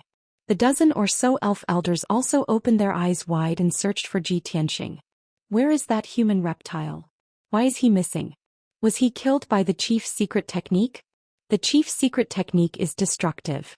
That guy is only at the heaven's origin realm. He must have been blown into pieces. That can't be. Even if that guy was killed by the chief, there should be some traces left behind. Just as the crowd was full of doubts and whispering to each other, a dazzling golden light appeared behind the elders out of thin air. It was a giant golden sword that was hundreds of meters long. It exuded a destructive and earth-shattering murderous aura. The giant sword was surrounded by golden flames and condensed into the shadow of a huge white tiger. This was Ji Tianxing's secret technique, the white tiger sacred sword. He transformed his body into a giant sword and unleashed an all-destroying power as he viciously slashed toward the elven elders. The elf elders sensed that something was wrong. Their faces changed dramatically and they were full of shock. They instinctively dodged, but it was too late. Bam, bam, bam. The white tiger sacred sword slashed the 5 elf elders on the spot, smashing them into pieces and turning their bodies into dregs. The golden light faded and the huge sword disappeared. Ji Tianxing's figure appeared with a swoosh. He stood unscathed in the night sky, surrounded by a murderous aura. The other 12 elven elders and chiefs were all stunned. They looked at him in disbelief, unable to believe their eyes. "You were hit by my ultimate killer move, but you're actually unharmed? How is this possible?" The chieftain stared at Ji Tianxing in shock and couldn't help but let out a roar. He was at the second level of the soul tempering stage and thought that he could easily kill Ji Tianxing, a heaven origin stage cultivator. But he didn't expect that not only was Ji Tianxing not dead, but he also didn't have any injuries on his body.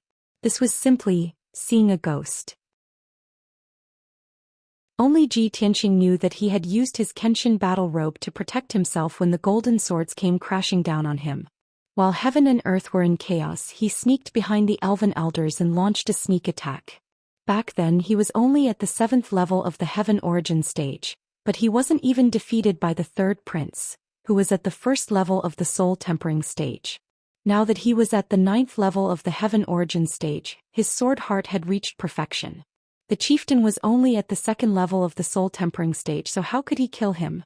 However, he couldn't be bothered to waste his breath on the chieftain. While the chieftain was still in a daze, he used his ultimate killer move again and attacked the other elven elders. Vermilion Bird's sacred sword. Flames burst out from his body and merged with the flames to form a huge sword that was over 100 meters long. The flames around the huge sword formed the shadow of a vermilion bird as large as a mountain. The divine vermilion bird was incomparably majestic. It extended a pair of sharp claws and unleashed a destructive might toward the elven elders. When the elven elders came back to their senses, they were so scared that they immediately fled in panic, letting out terrified screams. However, there were still 4 unlucky elven elders who didn't have time to escape and were struck by the vermilion bird's sacred sword. Bam bam bam. The 4 elders were killed by the vermilion bird's sacred sword on the spot, and the pieces of their corpses were burned to ashes. 9 of the dozen or so elven elders had been killed, reducing the number of elven elders by half. The remaining 8 elven elders were all scared out of their wits and ran as far away as they could. The chieftain was enraged to see this and he let loose an earth-shattering roar. "Bastard! You damned human bastard, I'm going to tear you to shreds." The chieftain waved his dark golden staff in a frenzy and gathered the power of heaven and earth to form a domain. He was going to use his domain to suppress Zhi Tianxing and battle Zhi Tianxing until Zhi Tianxing was killed. Suddenly the wind and clouds began to surge. The rainbow poisonous clouds in the sky tumbled and poured down like a torrential flood, enveloping an area of 50 kilometers in radius. Violent gales swept through the air, blowing sand and pebbles into the forest within a few dozen kilometers. Towering trees were snapped and branches and leaves danced in the air. Within a radius of 50 kilometers, all the plants, trees, soil, and even the poisonous clouds in the sky were under the chieftain's control. The power of heaven and earth quickly converged to form a huge rainbow barrier of light that enveloped the entire area. Zhi Tianxing hesitated for a moment upon seeing this. "The chieftain has already gone mad and wants to fight me to the death. I can't afford to be entangled with him any longer. After all, he's a powerful soul refinement cultivator with powerful secret treasures and secret techniques. It'll be very difficult for me to kill him. Zhou Xian is severely injured and Cuckoo is still unconscious from the poison. I have to leave this place as soon as possible to treat their injuries." In his opinion, fighting the chieftain to the death was meaningless and a waste of time. It was definitely not as important as treating Jiku. In any case, he had already killed so many elves and 9 elven elders, causing the Rainbow Forest tribe to suffer heavy losses. It could be said that he had vented some of his resentment. Thinking of this, he turned around and fled without hesitation, flying towards the edge of the Rainbow Forest. The night sky in front of him was sealed off by a wall of light formed from poisonous clouds. That was the barrier of the divine spirit domain. Zhi Tianxing's path was blocked, but he didn't slow down. He suddenly opened the third eye on his forehead. Thunderbolt. Following his low roar, endless thunderbolts were released from his azure blue eye. They formed a huge thunderbolt light pillar that blasted towards the rainbow light wall. Boom. There was a deafening explosion and a huge hole was blasted in the rainbow light wall. Swoosh. Zhi Tianxing's figure flashed and passed through the huge hole, escaping the chieftain's divine spirit domain. The chieftain was instantly enraged. He stopped waving his scepter and stopped forming his divine spirit domain. "Bastard! Don't even think about escaping from the rainbow forest." He roared furiously and chased after Zhi Tianxing with all his might. In order to shake him off, Zhi Tianxing had no choice but to take out his sword embryo and fly towards the edge of the rainbow forest. Swish.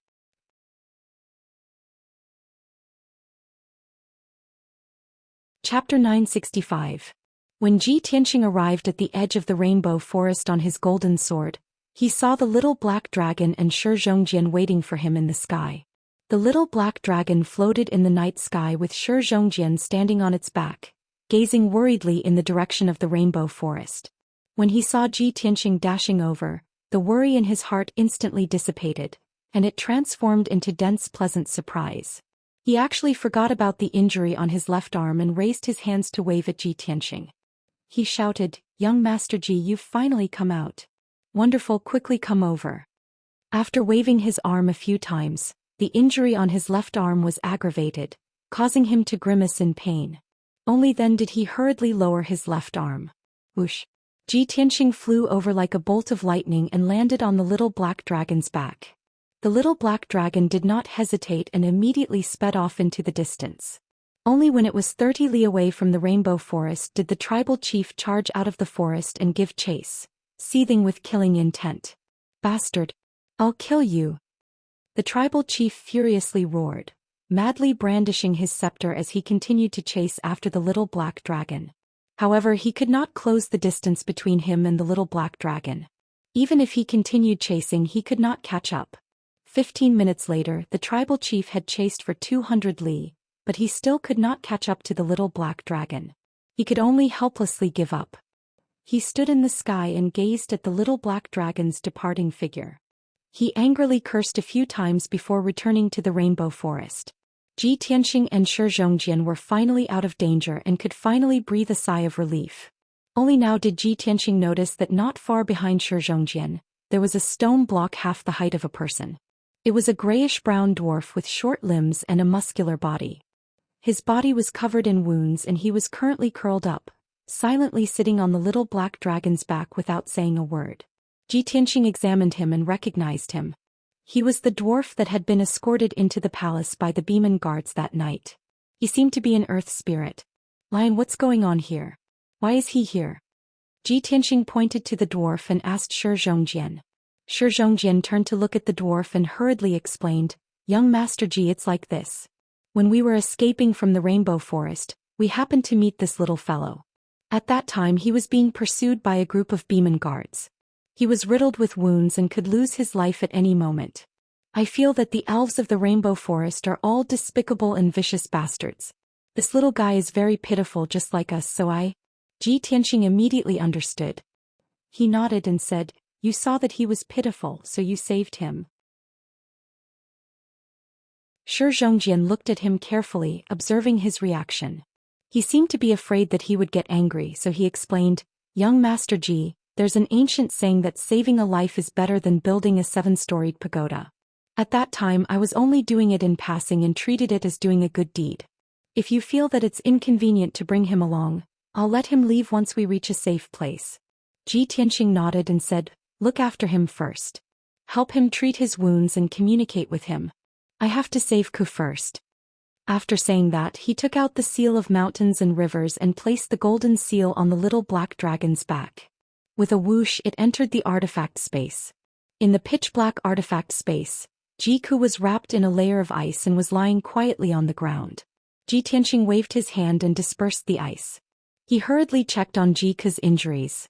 Jiku's hands and feet were bound by spider silk ropes. She couldn't move and her skin was dark green. The wound on her forehead had already turned black and black poisonous blood kept flowing out. It was obvious that she had been deeply poisoned. Her breathing was very weak and her life aura was also very weak. She was like a candle in the wind that could be extinguished at any time. Seeing that her situation was so critical, Ji Tianxing was filled with worry. His expression was solemn. Ku's current condition is too deeply poisoned.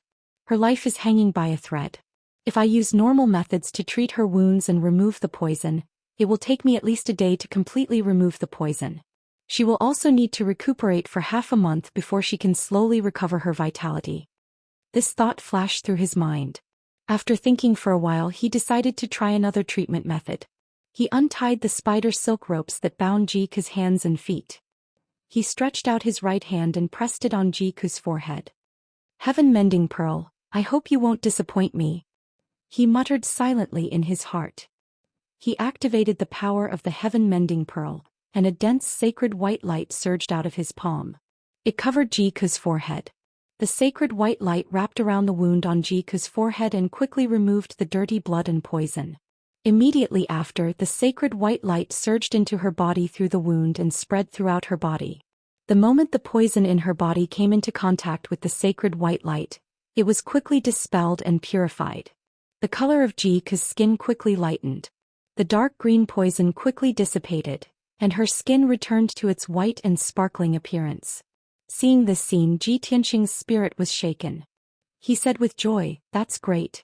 The heaven-mending pearl really didn't disappoint me. It really can remove the poison. No wonder I was not poisoned in the rainbow forest even though I was constantly corroded by the rainbow poison fog. With the heaven-mending pearl, I have a physique that is immune to all poisons." Next he activated his power for 100 breaths of time. With the help of the heaven-mending pearl he completely removed the poison in Jike's body. After removing the poison he slowly withdrew his right palm and activated the majestic greenwood true essence. He released a dark green life force and poured it into Jike's body. He had the greenwood spirit body and controlled the powerful greenwood power. He could treat and heal people. The rich greenwood true essence enveloped Jike's body, causing the wound on her forehead to quickly heal. Only a light pink scar was left. Her internal organs and meridians had also been corroded by the poison and suffered heavy damage. Under the healing of the greenwood true essence, the injuries on her internal organs and meridians were quickly healing. Her cultivation was also slowly recovering. After 15 minutes, Jike's injuries stabilized. She was fine for the time being. She was sleeping peacefully and her breathing and life aura were very stable and normal. Ji Tianqing was relieved and left the artifact space. Swoosh. He returned to the little black dragon's back and put away the seal of mountains and rivers. At this time, Shi Zhongjian was treating the dwarf's injuries and talking in a low voice. Ji Tianqing walked over and asked Shi Zhongjian, "Lion, how's the situation? Did you find out his identity and origin?" Shi Zhongjian raised his head and looked at him with excitement. His eyes were bright as he said, "Young Master Ji, our luck is really too good. Do you know who this little guy is?" Who? Ji Tianqing frowned slightly and was a little puzzled. Shi Zhongjian said excitedly, "His name is Ai Luo. He's the prince of the earth spirit race." "The prince of the earth spirit race?" Ji Tianqing raised his eyebrows and said with a sudden realization, "He really is the earth spirit race. No wonder those elves wanted to capture him." Shi Zhongjian added in an agitated tone, "Young Master Ji, isn't our third objective going to Carefree Mountain? The elves living on Carefree Mountain are the earth spirit race."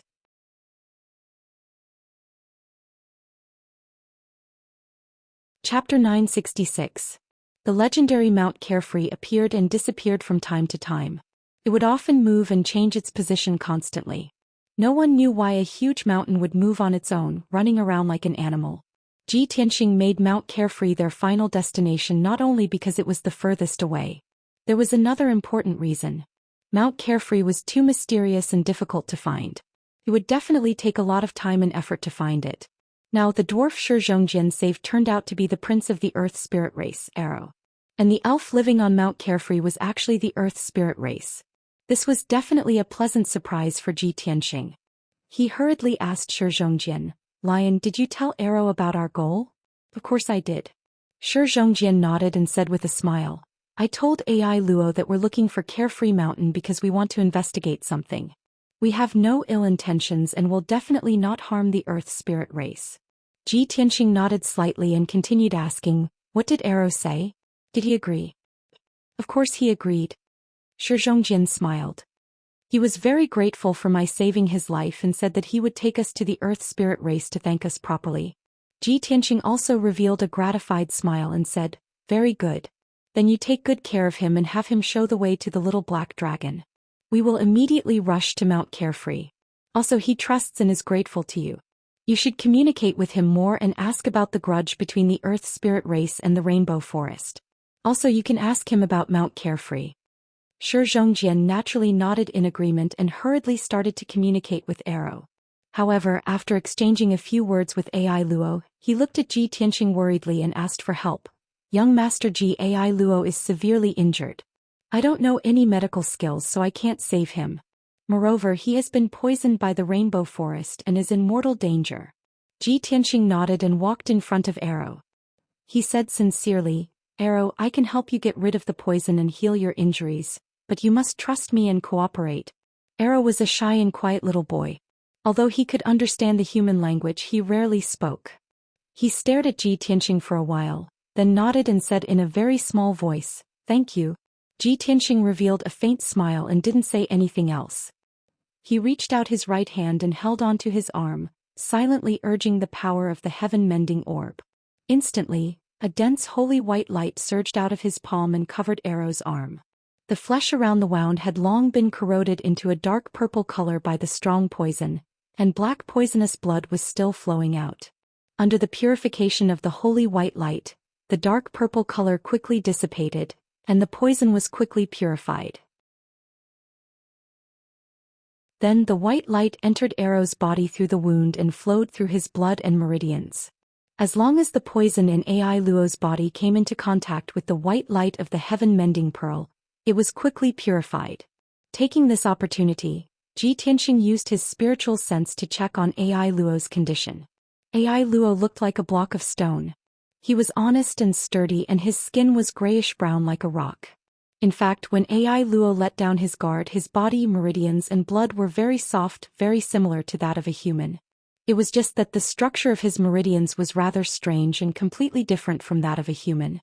Moreover, his flesh and bones contained powerful earth and metal elements, which gave him a violent strength and a powerful defense. When Ai Luo was nervous and on guard, or when he was fighting, the muscles and skin all over his body would become as hard as rock. The earth spirit race seems to be very close to the earth, rocks and metal. They are good at borrowing the power of the earth. They are like the elves of the rainbow forest. They are rare elves, but they are more honest and kind. Ji Tianxing thought silently. He was filled with anticipation for the earth spirit race in Carefree Mountain. Not long after, he helped Ai Luo cleanse the poison in his body. As expected, Ai Luo felt much more relaxed, and his spirit also recovered. He then used his green wood true essence and shot out a majestic dark green light into Ai Luo's body, helping him heal his injuries. 15 minutes later, Ai Luo's injuries were temporarily no longer a problem, and Ji Tianxing finished healing his injuries. Ai Luo gave him a friendly smile. He knelt on one knee, put his palms together and saluted him. "Thank you for saving me, sir." "Ai Luo can't thank you enough." Ji Tianxing smiled and nodded. He reached out to help Ai Luo up and started chatting with him. "Ai Luo, how did you get captured by the elves of the rainbow forest? What grudge does the earth spirit race have with them?" When the elves of the rainbow forest were mentioned, Ai Luo's expression became a little angry. He said in a hateful tone, "They are the spirit insects race, evil bastards. The earth spirit race and the spirit insects race have been enemies since thousands of years ago. They have always wanted to destroy our home, steal our wealth, and turn us into slaves to forge armor and weapons for them. Our two races have always been at war with each other. 3 days ago, I brought my guards to get wine near the wine pond. We were brewing our favorite flower cloud wine there, but the despicable spirit insects race ambushed us. They killed my guards and captured me back to the rainbow forest. They wanted to use me as a hostage in exchange for the armor and weapons they wanted.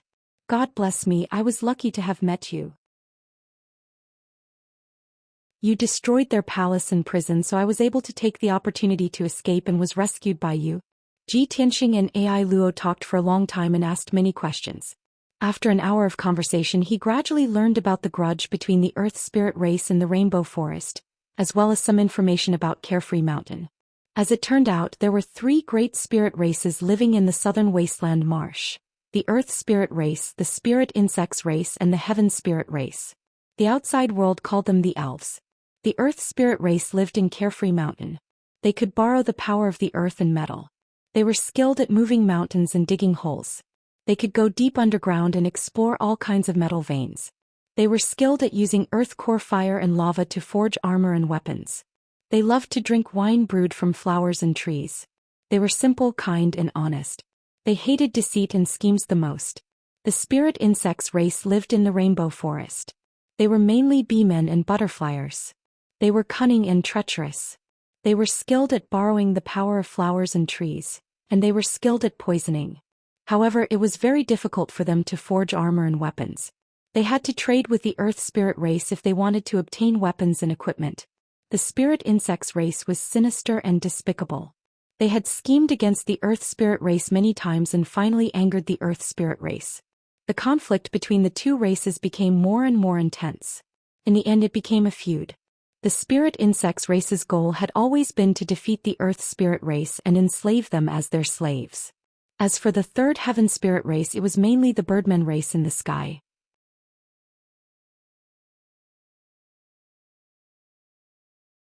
Chapter 967. Ji Tianxing chatted with AI Luo for an hour. He benefited a lot and obtained a lot of useful information. Apart from the three elven races, he also learned a few things about Carefree Mountain. According to Arrow, 1,000 years ago the earth spirit race did not have a fixed residence. They lived in the earth's core, living in the caves and lava. 1,000 years ago the earth spirit race discovered a divine mountain that was thousands of meters tall and settled down there. The outside world viewed them as carefree little elves, so they called that divine mountain Carefree Mountain. When he heard this, Ji Tianxing asked Arrow what was so special about that divine mountain. Why was it called a divine mountain? Arrow frowned and pondered for a long time, but he could not give a clear answer. After all, this was the decision of the earth spirit race's ancestor, and he did not know the reason. He only knew that he had lived on the divine mountain since he was young. Whenever the earth spirit race was attacked by the spirit insects, or when they finished gathering all the resources in the surrounding 10,000 kilometers, the earth spirit race would move the divine mountain to another location. When Ji Tianxing heard this, he understood why the divine mountain would appear and disappear from time to time and why it would constantly change locations. However, Arrow did not explain how the earth spirit race moved the divine mountain. After all, this was a secret of the earth spirit race that could not be told to outsiders. Unknowingly, 10 hours passed by very quickly and it was already afternoon. The little black dragon had already flown 10,000 kilometers away from the rainbow forest. Ji Tianxing remembered Zhou Xian's map. According to the map, they were still tens of thousands of kilometers away from Carefree Mountain. However, Arrow told him and Zhou Xian that they would arrive at the divine mountain after crossing that mountain range. This news caused Ji Tianxing and Zhou Xian's spirits to rise. Their eyes were filled with anticipation. Whoosh! The little black dragon flew through the sky like a bolt of lightning, crossing over an undulating mountain range and arriving in the air above the mountains. Even though they were still dozens of miles away, everyone could clearly see that there was a towering mountain that was thousands of feet tall among the mountains in front of them. That was the divine mountain of the earth spirit race. When Ji Tianxing saw the sacred mountain for the first time, he furrowed his brows. His eyes flashed with astonishment. For a moment he thought he was looking at the heavenly sword steel in Kenshin's tomb. It was because the divine mountain was similar to the heaven-span sword steel. Its outer appearance was like an enormous sword that was pitch black like ink, and it emitted an icy cold and desolate aura. Although he was tens of miles away, he could still feel the majestic and ancient aura of the sacred mountain. Just as he was sizing up the divine mountain in astonishment, the voice of the burial of heaven suddenly rang out in his mind. This is the place. It's that mountain. Burial of heaven's voice was as old and distant as ever, but it was filled with joy and excitement, to the point that his voice was trembling. All this time, burial of heaven had been as steady as a mountain and as cold as ice. It had never lost its composure. It was like a deity overlooking the world, coldly observing everything from the sidelines.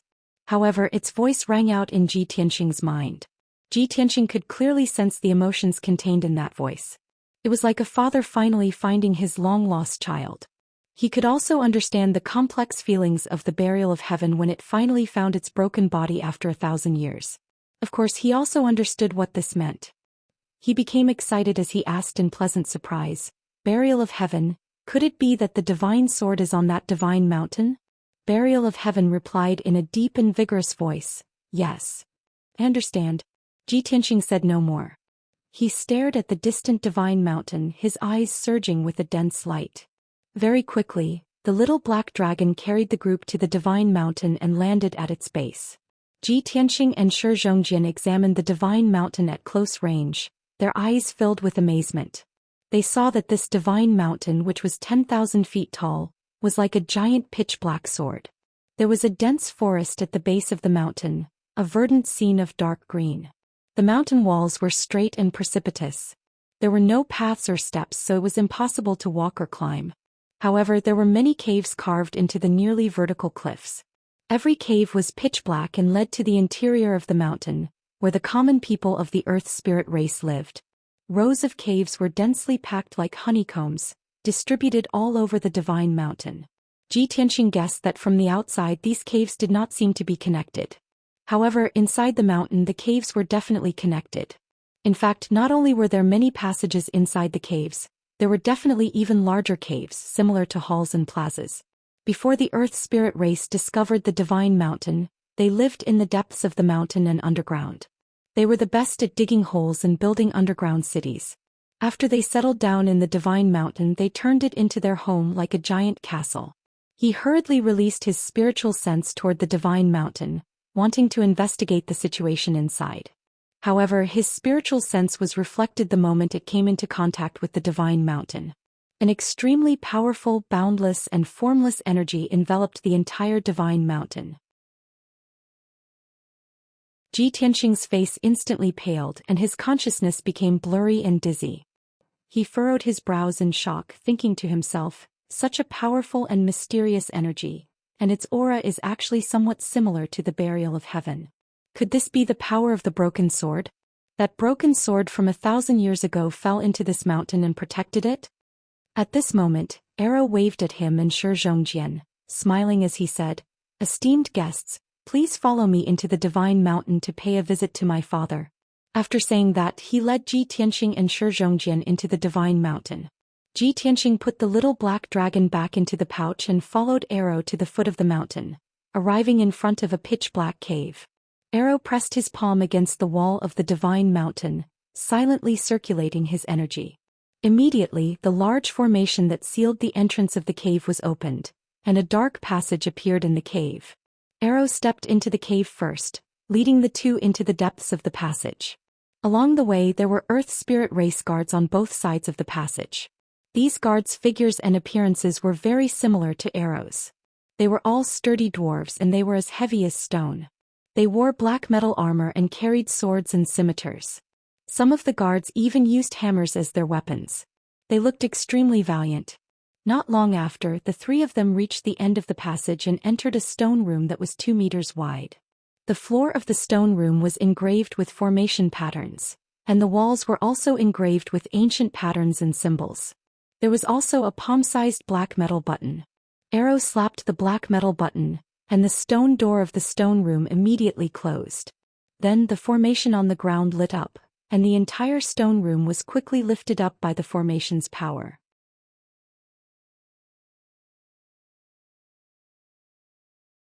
Chapter 968. Whoosh. The stone door to the stone room opened. Ji Tianxing and Zhou Xian followed Arrow out of the stone room. Outside the door was a wide passageway. Dozens of armored Earth Spirit guards stood on both sides of the passageway. When Ai Luo led the two of them through the passage, the guards bowed to them respectfully. At the end of the passageway was a huge brown stone door. 2 gods were carved on the stone door. The door frame was carved with images of earth core fire and surging lava. It looked ancient and mysterious. Behind the stone door was the royal palace of the Earth Spirit race. Ji Tianxing and Zhou Xian followed Ai Luo through the giant stone door and entered a spacious hall. The floor of the hall was dark gold. The walls were inlaid with colorful gems and pearls, making the entire hall look very grand. 36 silver-armored guards stood on both sides of the hall. There was a wide throne at the head of the hall. 2 Earth Spirit experts were sitting on thrones that were made of pure gold and inlaid with precious stones. On the left was a middle-aged Earth Spirit man. He had a sturdy body and long brown hair that was tied into 18 small braids. He also had a full beard that was tied into dozens of small braids. Both his hair and beard were tied up with pure gold headbands. There were also many golden rings inlaid with gems. Although he wasn't wearing a crown, he held a dark gold, mysterious and ancient hammer in his hand. Although the hammer looked simple and even crude, it was made of a very special material that contained ancient and powerful power. It was obviously a powerful magical treasure with extraordinary power. This middle-aged man who used the golden hammer as a scepter was the king of the Earth Spirit race, Arrow's father, the Gold Mountain King. The Earth Spirit sitting next to him was a middle-aged woman. She had a sturdy body and grayish-brown stone skin that were unique to the Earth Spirit race. However, she wore a gorgeous golden silk dress and a complicated and expensive jade crown. Her facial features were very distinct and her eyes were bright. Ji Tianxing could see that Ai Luo's facial features and appearance were somewhat similar to this woman's. He knew that this woman was Arrow's mother, the queen of the earth spirit race, Ida. Arrow led Ji Tianxing and Shi Zhongjian to the center of the hall, then bowed to Jinshan King and Ida with a smile. Ai Luo pays his respects to father and mother.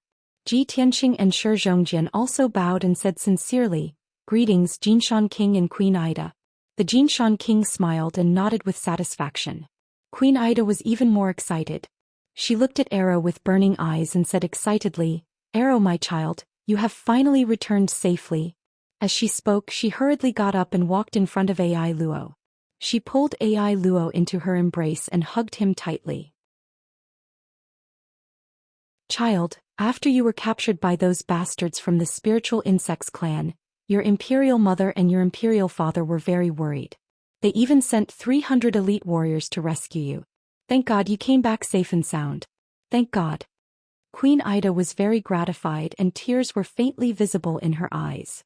Arrow hurriedly explained, "Imperial Mother, the spiritual insects clan captured me and imprisoned me in the seven-colored forest in their palace. They wanted to use me as a hostage in exchange for Imperial Father's Gaia hammer, as well as the armor and weapons they needed. Fortunately, I met these two distinguished guests. They mistakenly entered the seven-colored forest and were also besieged by the spiritual insects clan. However, these two distinguished guests were very powerful. They turned the seven-colored forest upside down and killed many spiritual insects clan warriors and elders. I took advantage of the chaos to escape and was chased by the spiritual insects clan guards, but was rescued by them." Arrow told the Jinshan King and Ida everything that happened before. After the two heard this, they immediately showed expressions of relief. They looked gratefully at Ji Tianxing and Shi Zhongjian and bowed. "Many thanks to the two distinguished guests for saving our lives. Arrow is our only child and one of the most outstanding geniuses of our Earth spirit race. Thank you so much." Ji Tianxing and Shi Zhongjian showed a kind smile and reached out to help the Jinshan King and Ida up. Then the two sides sat down and chatted. Ida ordered the maids to bring over exquisite pastries and wine.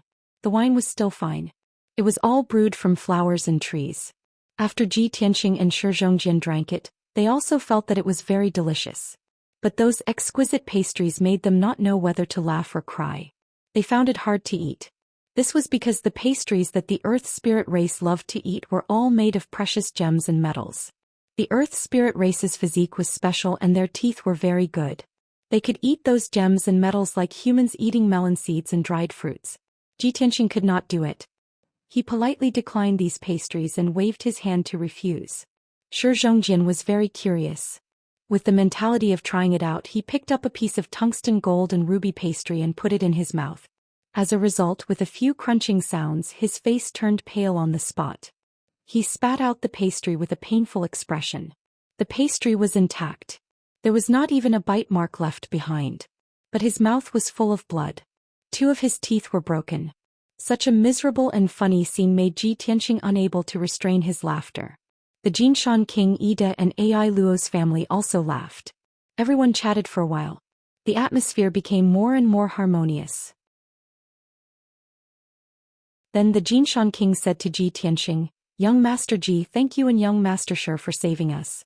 You have done us a great favor. In order to express my gratitude, this little king will give you a gift and invite you to stay here for a few days."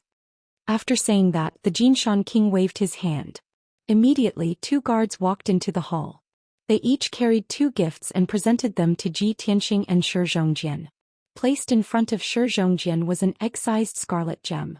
It was sparkling and translucent, and contained an incomparably violent flame energy. Placed in front of Ji Tianxing was an irregular piece of golden ore. It was the size of a fist and shone with specks of golden light. The Jinshan King introduced with a smile, "This gift for young Master Shi is an earth core fire crystal that my clan found in the depths of the earth's core. Young Master Shi can use it to cultivate and obtain the powerful earth core fire. You can also use it to refine magic treasures. This gift for young Master Ji is an ore that my clan has treasured for more than 400 years. It was also found in the depths of the earth's core by an expert of my clan. My clan is proficient in refining ores and forging weapons and armors. There is almost no ore or metal that we cannot refine. However, even after spending countless years, our clan's smelting masters were still unable to refine this ore. We don't know what this ore is made of, nor do we know how to use it. But this little king believes that this ore is definitely a priceless treasure. Young Master Ji is a genius from the middle state. Perhaps you can unravel the secret of this ore and use it reasonably. Ai Luo and Shi Zhongjian felt that something was wrong after hearing the Jinshan king's words. This was clearly an ore that could not be used. They did not know its use and value. It was even worse than the earth core fire crystal. Ai Luo was a little embarrassed. He softly persuaded the Jinshan king to change the gift. Shi Zhongjian took out the earth core fire crystal without hesitation and handed it to Ji Tianxing. He smiled and said, "Young Master Ji, let's exchange. This earth core fire crystal is for you. It will definitely help you increase your flame energy. I am more interested in new things. Give this ore to me. I will study it slowly." Shi Zhongjian was obviously afraid that Ji Tianxing would be at a disadvantage, so he wanted to exchange the gem for his ore. Ji Tianxing was touched and felt warm in his heart. But he still refused with a smile.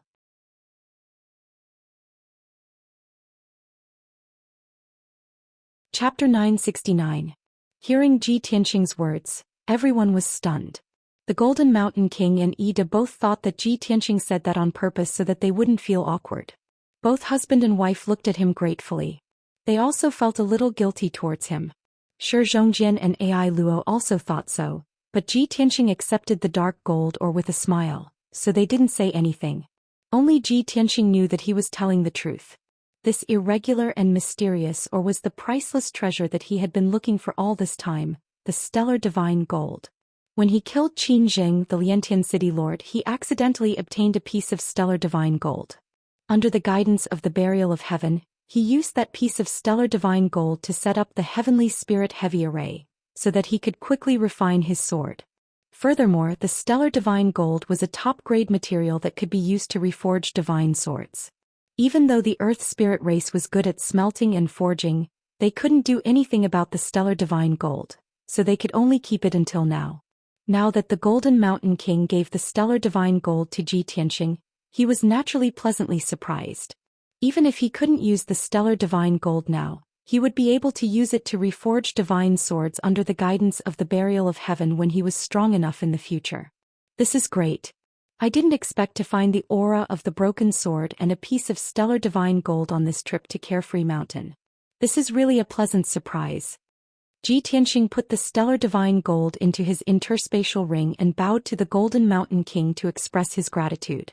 The Golden Mountain King felt even more uneasy when he saw Ji Yunshu's face full of joy and sincere gratitude. He said, "Young Master Ji, I am very happy that you like my gift. To express my gratitude, I hope that you can stay in the Divine Mountain for a few more days. If you have any trouble or need our help, please don't hesitate to ask." Obviously, the Golden Mountain King wanted to do something to compensate him and make him feel at ease.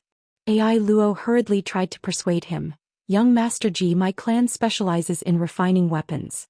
Why don't you let my clan's blacksmiths forge a weapon or armor for you?" The Jinshan King and Ida also had the same idea. They hurriedly smiled and nodded, "That's right, young Master Ji. You must believe in our Earth Spirit race's forging skills." Ji Tianxing shook his head and refused. He smiled and said, "Jinshan King, thank you for your kindness. But I already have my own weapons and magic treasures. I don't need to trouble you. The reason I came to the southern wasteland swamp this time and experienced many hardships was to find Carefree Mountain. Fortunately, the heavens favored us and allowed us to meet Ai Luo, allowing us to smoothly arrive at Carefree Mountain. I just want to stay in Mount Ahsoka for a few days and look around. I'm very curious about this sacred mountain." The Jinshan King thought for a moment and asked, "Young Master Ji, are you looking for something?" Ida hurriedly explained, "Young Master Ji, if you are really looking for something, you might as well tell us. We will definitely help you if we can." This. Ji Tianxing slightly frowned. He hesitated for a moment and said, "Very well. Since you are so warm and kind, I will tell you the truth." He guessed right. "I came to the southern wasteland swamp this time to look for something. It is a broken sword that fell into the swamp 1,000 years ago. That broken sword is very important to me. I must find it. Now I can be sure that the broken sword is in this sacred mountain. I hope that the Jinshan King and Queen Ida can help me fulfill my wish. I will be eternally grateful. Hearing his words, the Jinshan King and Queen Ida's complexion changed. They frowned. A broken sword from 1,000 years ago? In our sacred mountain? The husband and wife looked at each other. A strange light flashed in their eyes. The Jinshan King was silent for a moment, then nodded and said, "Very well. Young Master Ji, please rest assured. We promise to help you, so we will definitely fulfill your wish. However, this matter is very important. Please give us some time. This humble king also needs to send people to investigate and find it."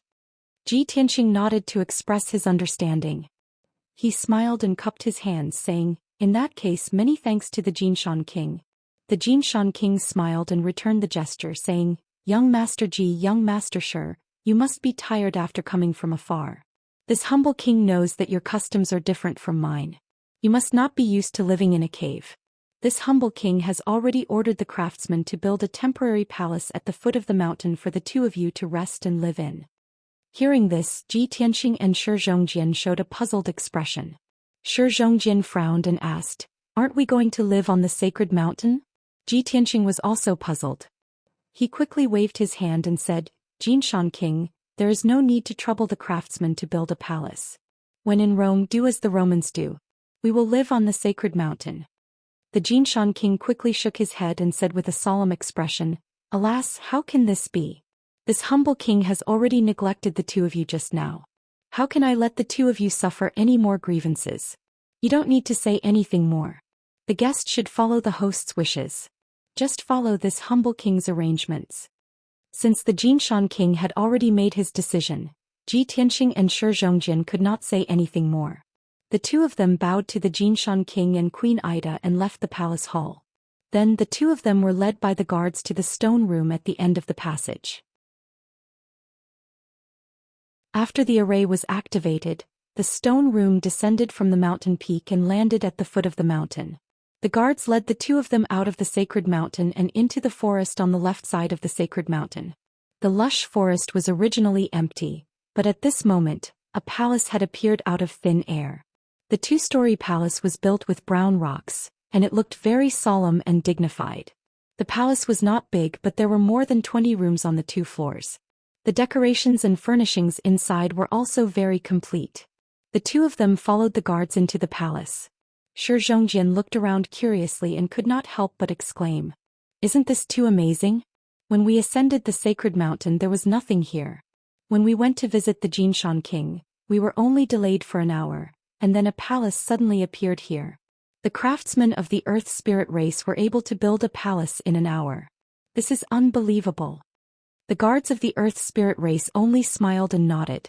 They did not say anything, nor did they explain anything. After Ji Tianqing and Shi Zhongjian had chosen their rooms and entered their rooms to rest, the guards retreated from the palace and stood guard outside the door. Unknowingly, night fell. The night sky was as dark as ink and the palace was silent. Shi Zhongjian was in his room, concentrating on healing his injuries. Ji Tianqing was also in his room, meditating and recuperating. He was silently thinking about how to find the broken sword in the sacred mountain. The two of them were so focused on cultivating that they did not notice the situation outside at all. At some point, the guards of the Earth Spirit race who were guarding outside the palace had quietly returned to the sacred mountain.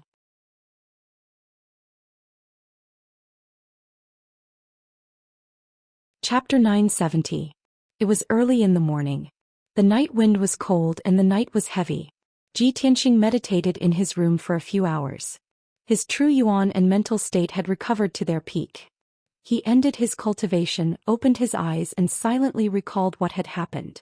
Arrow, the Golden Mountain King Ida, and many other Earth spirits had made him feel the simplicity and friendliness of the Earth spirit race. However, when he recalled the Golden Mountain King's expression and reaction when he arranged the accommodations for them, he felt that something was wrong. Before I told them that I wanted to find the divine sword, the Golden Mountain King and Ida were very warm and friendly. However, when the Golden Mountain King arranged the accommodations for us, his eyes were somewhat evasive. Ida also silently lowered his head. They seemed to have something on their minds or something that they couldn't talk about. Thinking of this, Ji Tianqing frowned and whispered, "Even if the Golden Mountain King is in some trouble and doesn't want to help me find the broken sword, I will search for it myself. I must find the broken sword." He subconsciously turned his head and looked out of the window, toward the divine mountain that was 1,000 meters to his right. However, the gloomy night sky was completely empty. There was nothing there. Ji Tianqing was stunned for a moment. He hurriedly used his spirit sense to observe carefully. In the end, he found that he wasn't mistaken. There was nothing in the night sky 1,000 meters away. The towering divine mountain that originally stood there had actually disappeared without a trace. Strange. How could such a huge divine mountain disappear into thin air? Ji Tianqing muttered. He hurriedly got up and walked out of his room, arriving at the palace's gate. The wall of the gate was still lit by the dim stone lamps. However, the earth spirit guards who had been guarding both sides of the gate had disappeared. He released his spirit sense and covered the entire palace. He found that only he and Zhou Xian were in the palace. The guards were long gone. The divine mountain disappeared and the earth spirit guards also ran away. I understand now. Ji Tianqing suddenly realized and guessed the reason. The corner of his mouth curved into a cold smile. I thought that the earth spirit race was simple and honest. I didn't expect them to be as cunning as the insect spirit race. They must have known about the divine sword. When they saw that I was looking for the divine sword, they carried the divine mountain and fled. He hurriedly used his spiritual sense to call out to Zhou Xian, "Lion, wake up. Something has happened." After Zhou Xian was awakened, he quickly ended his cultivation. He rushed out of the room like a gust of wind and rushed to the entrance of the palace. He looked at Ji Tianqing blankly and asked, "Young Master Ji, what happened?" Ji Tianqing looked at the night sky with a solemn expression and said coldly, "We have been deceived by the Jinshan king. He arranged for us to stay here and escaped with the sacred mountain in the middle of the night." Zhou Xian was stunned for a moment. He looked around and found that the guards were gone, and so was the divine mountain. His eyes widened as he exclaimed in disbelief, "How could this be? They actually moved away such a huge divine mountain without a sound. Even we didn't notice it?" This is the uniqueness of the earth spirit race. They have a unique ability. Ji Tianqing sneered and said in a serious tone, "Don't just stand there. They just ran away not long ago. They can't have gone far. Let's chase after them." "Chase? How do we chase after them?" Zhou Xian frowned and pointed at the location of the divine mountain. He said, "Look over there. The divine mountain has been moved away. There isn't even a trace of it left on the ground." Ji Tianqing frowned and thought for a moment, then he smiled confidently. The earth spirit race was able to move the divine mountain without anyone noticing. Other than using the power of the divine mountain, they also borrowed the power of the earth. I can detect the fluctuations of the power of the earth, and I have already found the traces they left behind. They fled to the southwest. Let's chase after them. We will catch up to them soon. After saying that, he condensed a pair of wings with his Kenshin battle robe and turned into a golden stream of light, flying to the southwest. Amazing. Zhou Xian was stunned for a moment before he came back to his senses. He hurriedly flew into the night sky and followed Ji Tianqing to the southwest. The two of them flew through the night sky one after the other. They were like two golden streams of light cutting through the night sky. Their speed was unbelievably fast. About 4 hours later, the two of them had flown over 4,000 kilometers. It was dawn, and the sky had already revealed a wisp of white, faintly discernible multicolored light. Zhou Xian followed closely behind Ji Tianqing and asked in disbelief, "Young Master Ji, we have already chased after them for 4,000 kilometers, but we still haven't caught up to them. The earth spirit race is too miraculous, isn't it? How can they run so fast while carrying a 10,000-meter tall mountain?" Ji Tianqing said with a calm expression, "We will catch up to them soon. I can already sense that the residual power of the earth is becoming stronger and stronger." Sure enough, after flying for another 100 breaths, he saw a 10,000-meter tall mountain in the mountain range in front of him. It was flying at an extremely fast speed. That black mountain was the divine mountain of the Earth Spirit clan. Its entire body was shining with a dark yellow light, and it was flying close to the ground and the mountains at an extremely fast speed. Ji Tianxing could clearly sense that the divine mountain was accumulating a vast amount of power. It had both the power of the divine sword and the power of a powerful formation. Wherever the divine mountain flew, the earth power in the mountains and the earth would gather crazily, forming invisible hurricanes that pushed the divine mountain forward. It was because of this that the 10,000-meter-tall divine mountain could fly at such a fast speed. Swoosh! Ji Tianxing sped up and soon caught up to the divine mountain. Without saying anything, he released a giant golden sword that was 1,000 meters long and slashed it at the divine mountain. Metal Emperor slash. Bang! The giant golden sword slashed at the divine mountain, shattering the dark yellow light barrier on the surface of the divine mountain. The terrifying power knocked the divine mountain down from the sky, and it crashed into the ground with a loud boom. A huge crater was created in the ground and cracks spread out in all directions. The powerful impact force spread out, causing the surrounding mountains to collapse. The divine mountain was not damaged, but it was still standing on the ground. It would be difficult for it to fly again in a short period of time. Swoosh! Ji Tianxing's body flashed and he landed on the top of the divine mountain, on a platform with a radius of more than 10 meters. He stood proudly on the top of the mountain, and he shouted in a dignified voice, "Golden Mountain King! Come out and see me!" Inside the divine mountain, thousands of earth spirit people were in an uproar. They were noisy and panicked. They tried their best to activate the divine mountain and they wanted to fly away. However, Ji Tianxing used the power of the burial of heaven to suppress the divine mountain, and it stood firmly on the ground, unable to fly away. After a while, the Golden Mountain King and Queen Ida finally showed up. The two of them flew out of the divine mountain and landed in front of Ji Tianxing. They bowed with guilty faces and said, "Young Master Ji, we're sorry. We're sorry.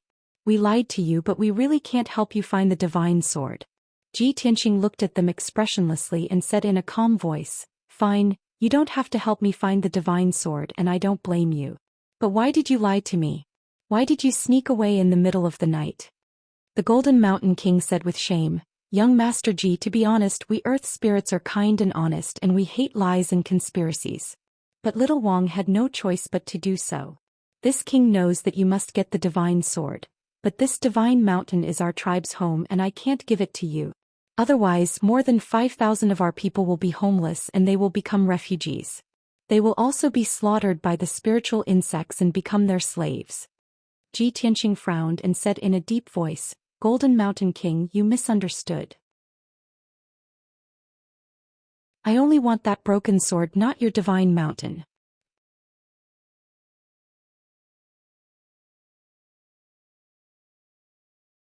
Chapter 971. What? The divine sword is the divine mountain? Ji Tianxing was stunned. He couldn't believe it. He didn't expect it to be like this. At this moment he finally understood why the Golden Mountain King wanted to escape with the divine mountain. Whoosh! Whoosh! Shi Zhongjin finally arrived. He landed on the top of the mountain and stood beside Ji Tianxing. Ai Luo also flew out of the divine mountain and walked to the Golden Mountain King and Ida.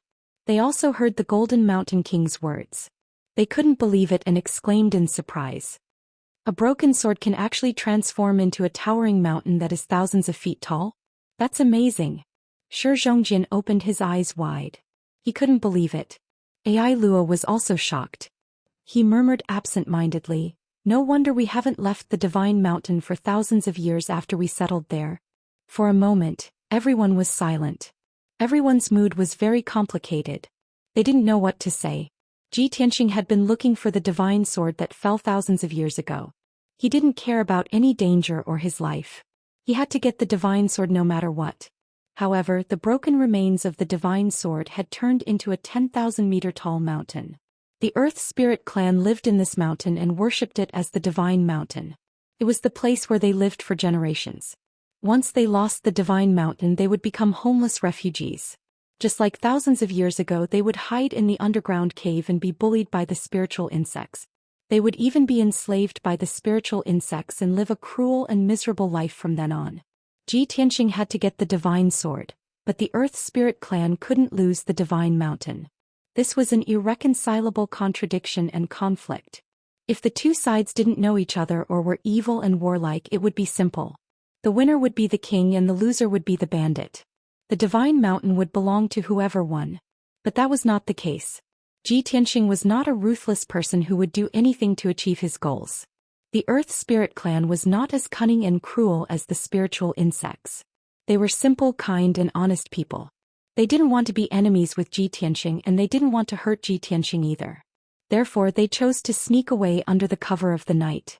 Ji Tianxing didn't want to hurt the Earth Spirit race's people, so he couldn't take the godly mountain by force.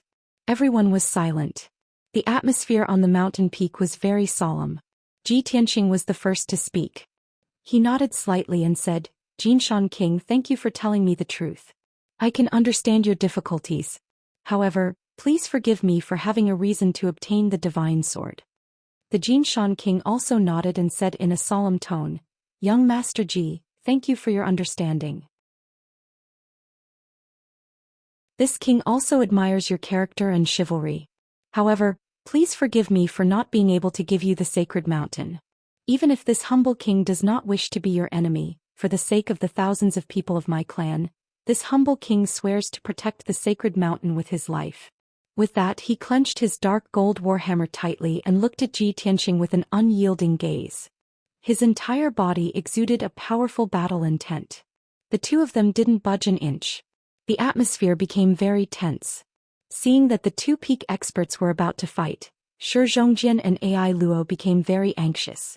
Zhou Xian waved his hand and tried to persuade them. Xian King, young Master Ji, please calm down. Don't be impulsive.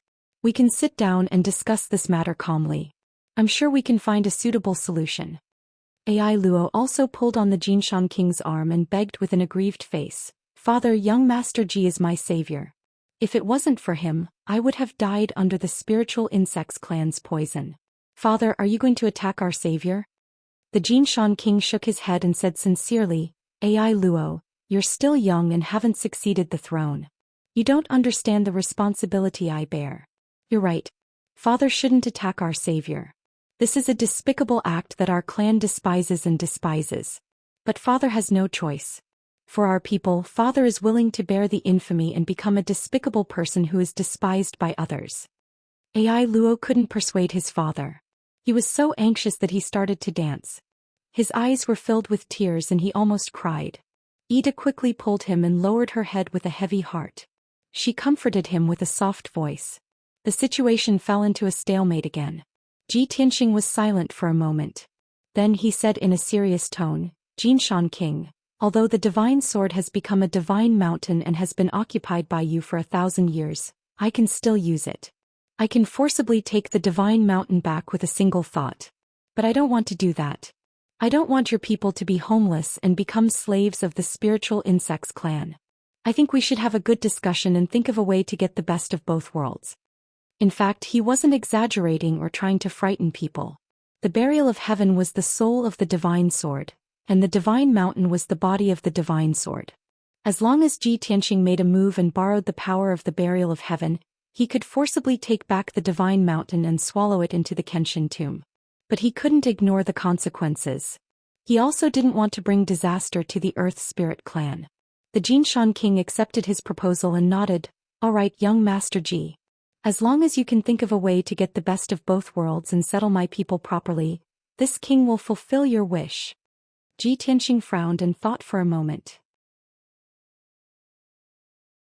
Then he said in a deep voice, Xian King, do the Earth Spirit clan rely on land and mineral resources to survive? That's right. The Xian King nodded. Ji Tianxing asked, Then do you think that the mineral resources in the southern wasteland Great Lake are very abundant? Do you have to live in the southern wasteland Great Lake and refuse to leave this place? The Xian King showed a puzzled expression. He thought for a moment and said, This king has never left the southern wasteland Great Lake. I don't know the situation outside the Great Lake. This king only knows that the mineral resources in the Great Lake aren't very abundant. Every 2 or 3 years we live in a place, we have to mine all the mineral resources within a radius of 10,000 miles. Then we have to move to another place. Moreover, the Great Lake has our enemies, the spiritual insects clan, and countless powerful demons and giant beasts. The environment is very harsh and dangerous. Because of this, my clan needs the protection of the divine mountain. It will allow us to settle down and reproduce. If we can find a safe place with abundant land and mineral resources, it's not impossible for us to leave the southern wasteland Great Lake. Hearing the Jinshan King's words, Ji Tianqing immediately showed an expression of relief. He smiled and asked, Jinshan King, is this true? It's true. The Jinshan King nodded solemnly. Ji Tianqing smiled and said, good. Jinshan King, please give the divine mountain to me.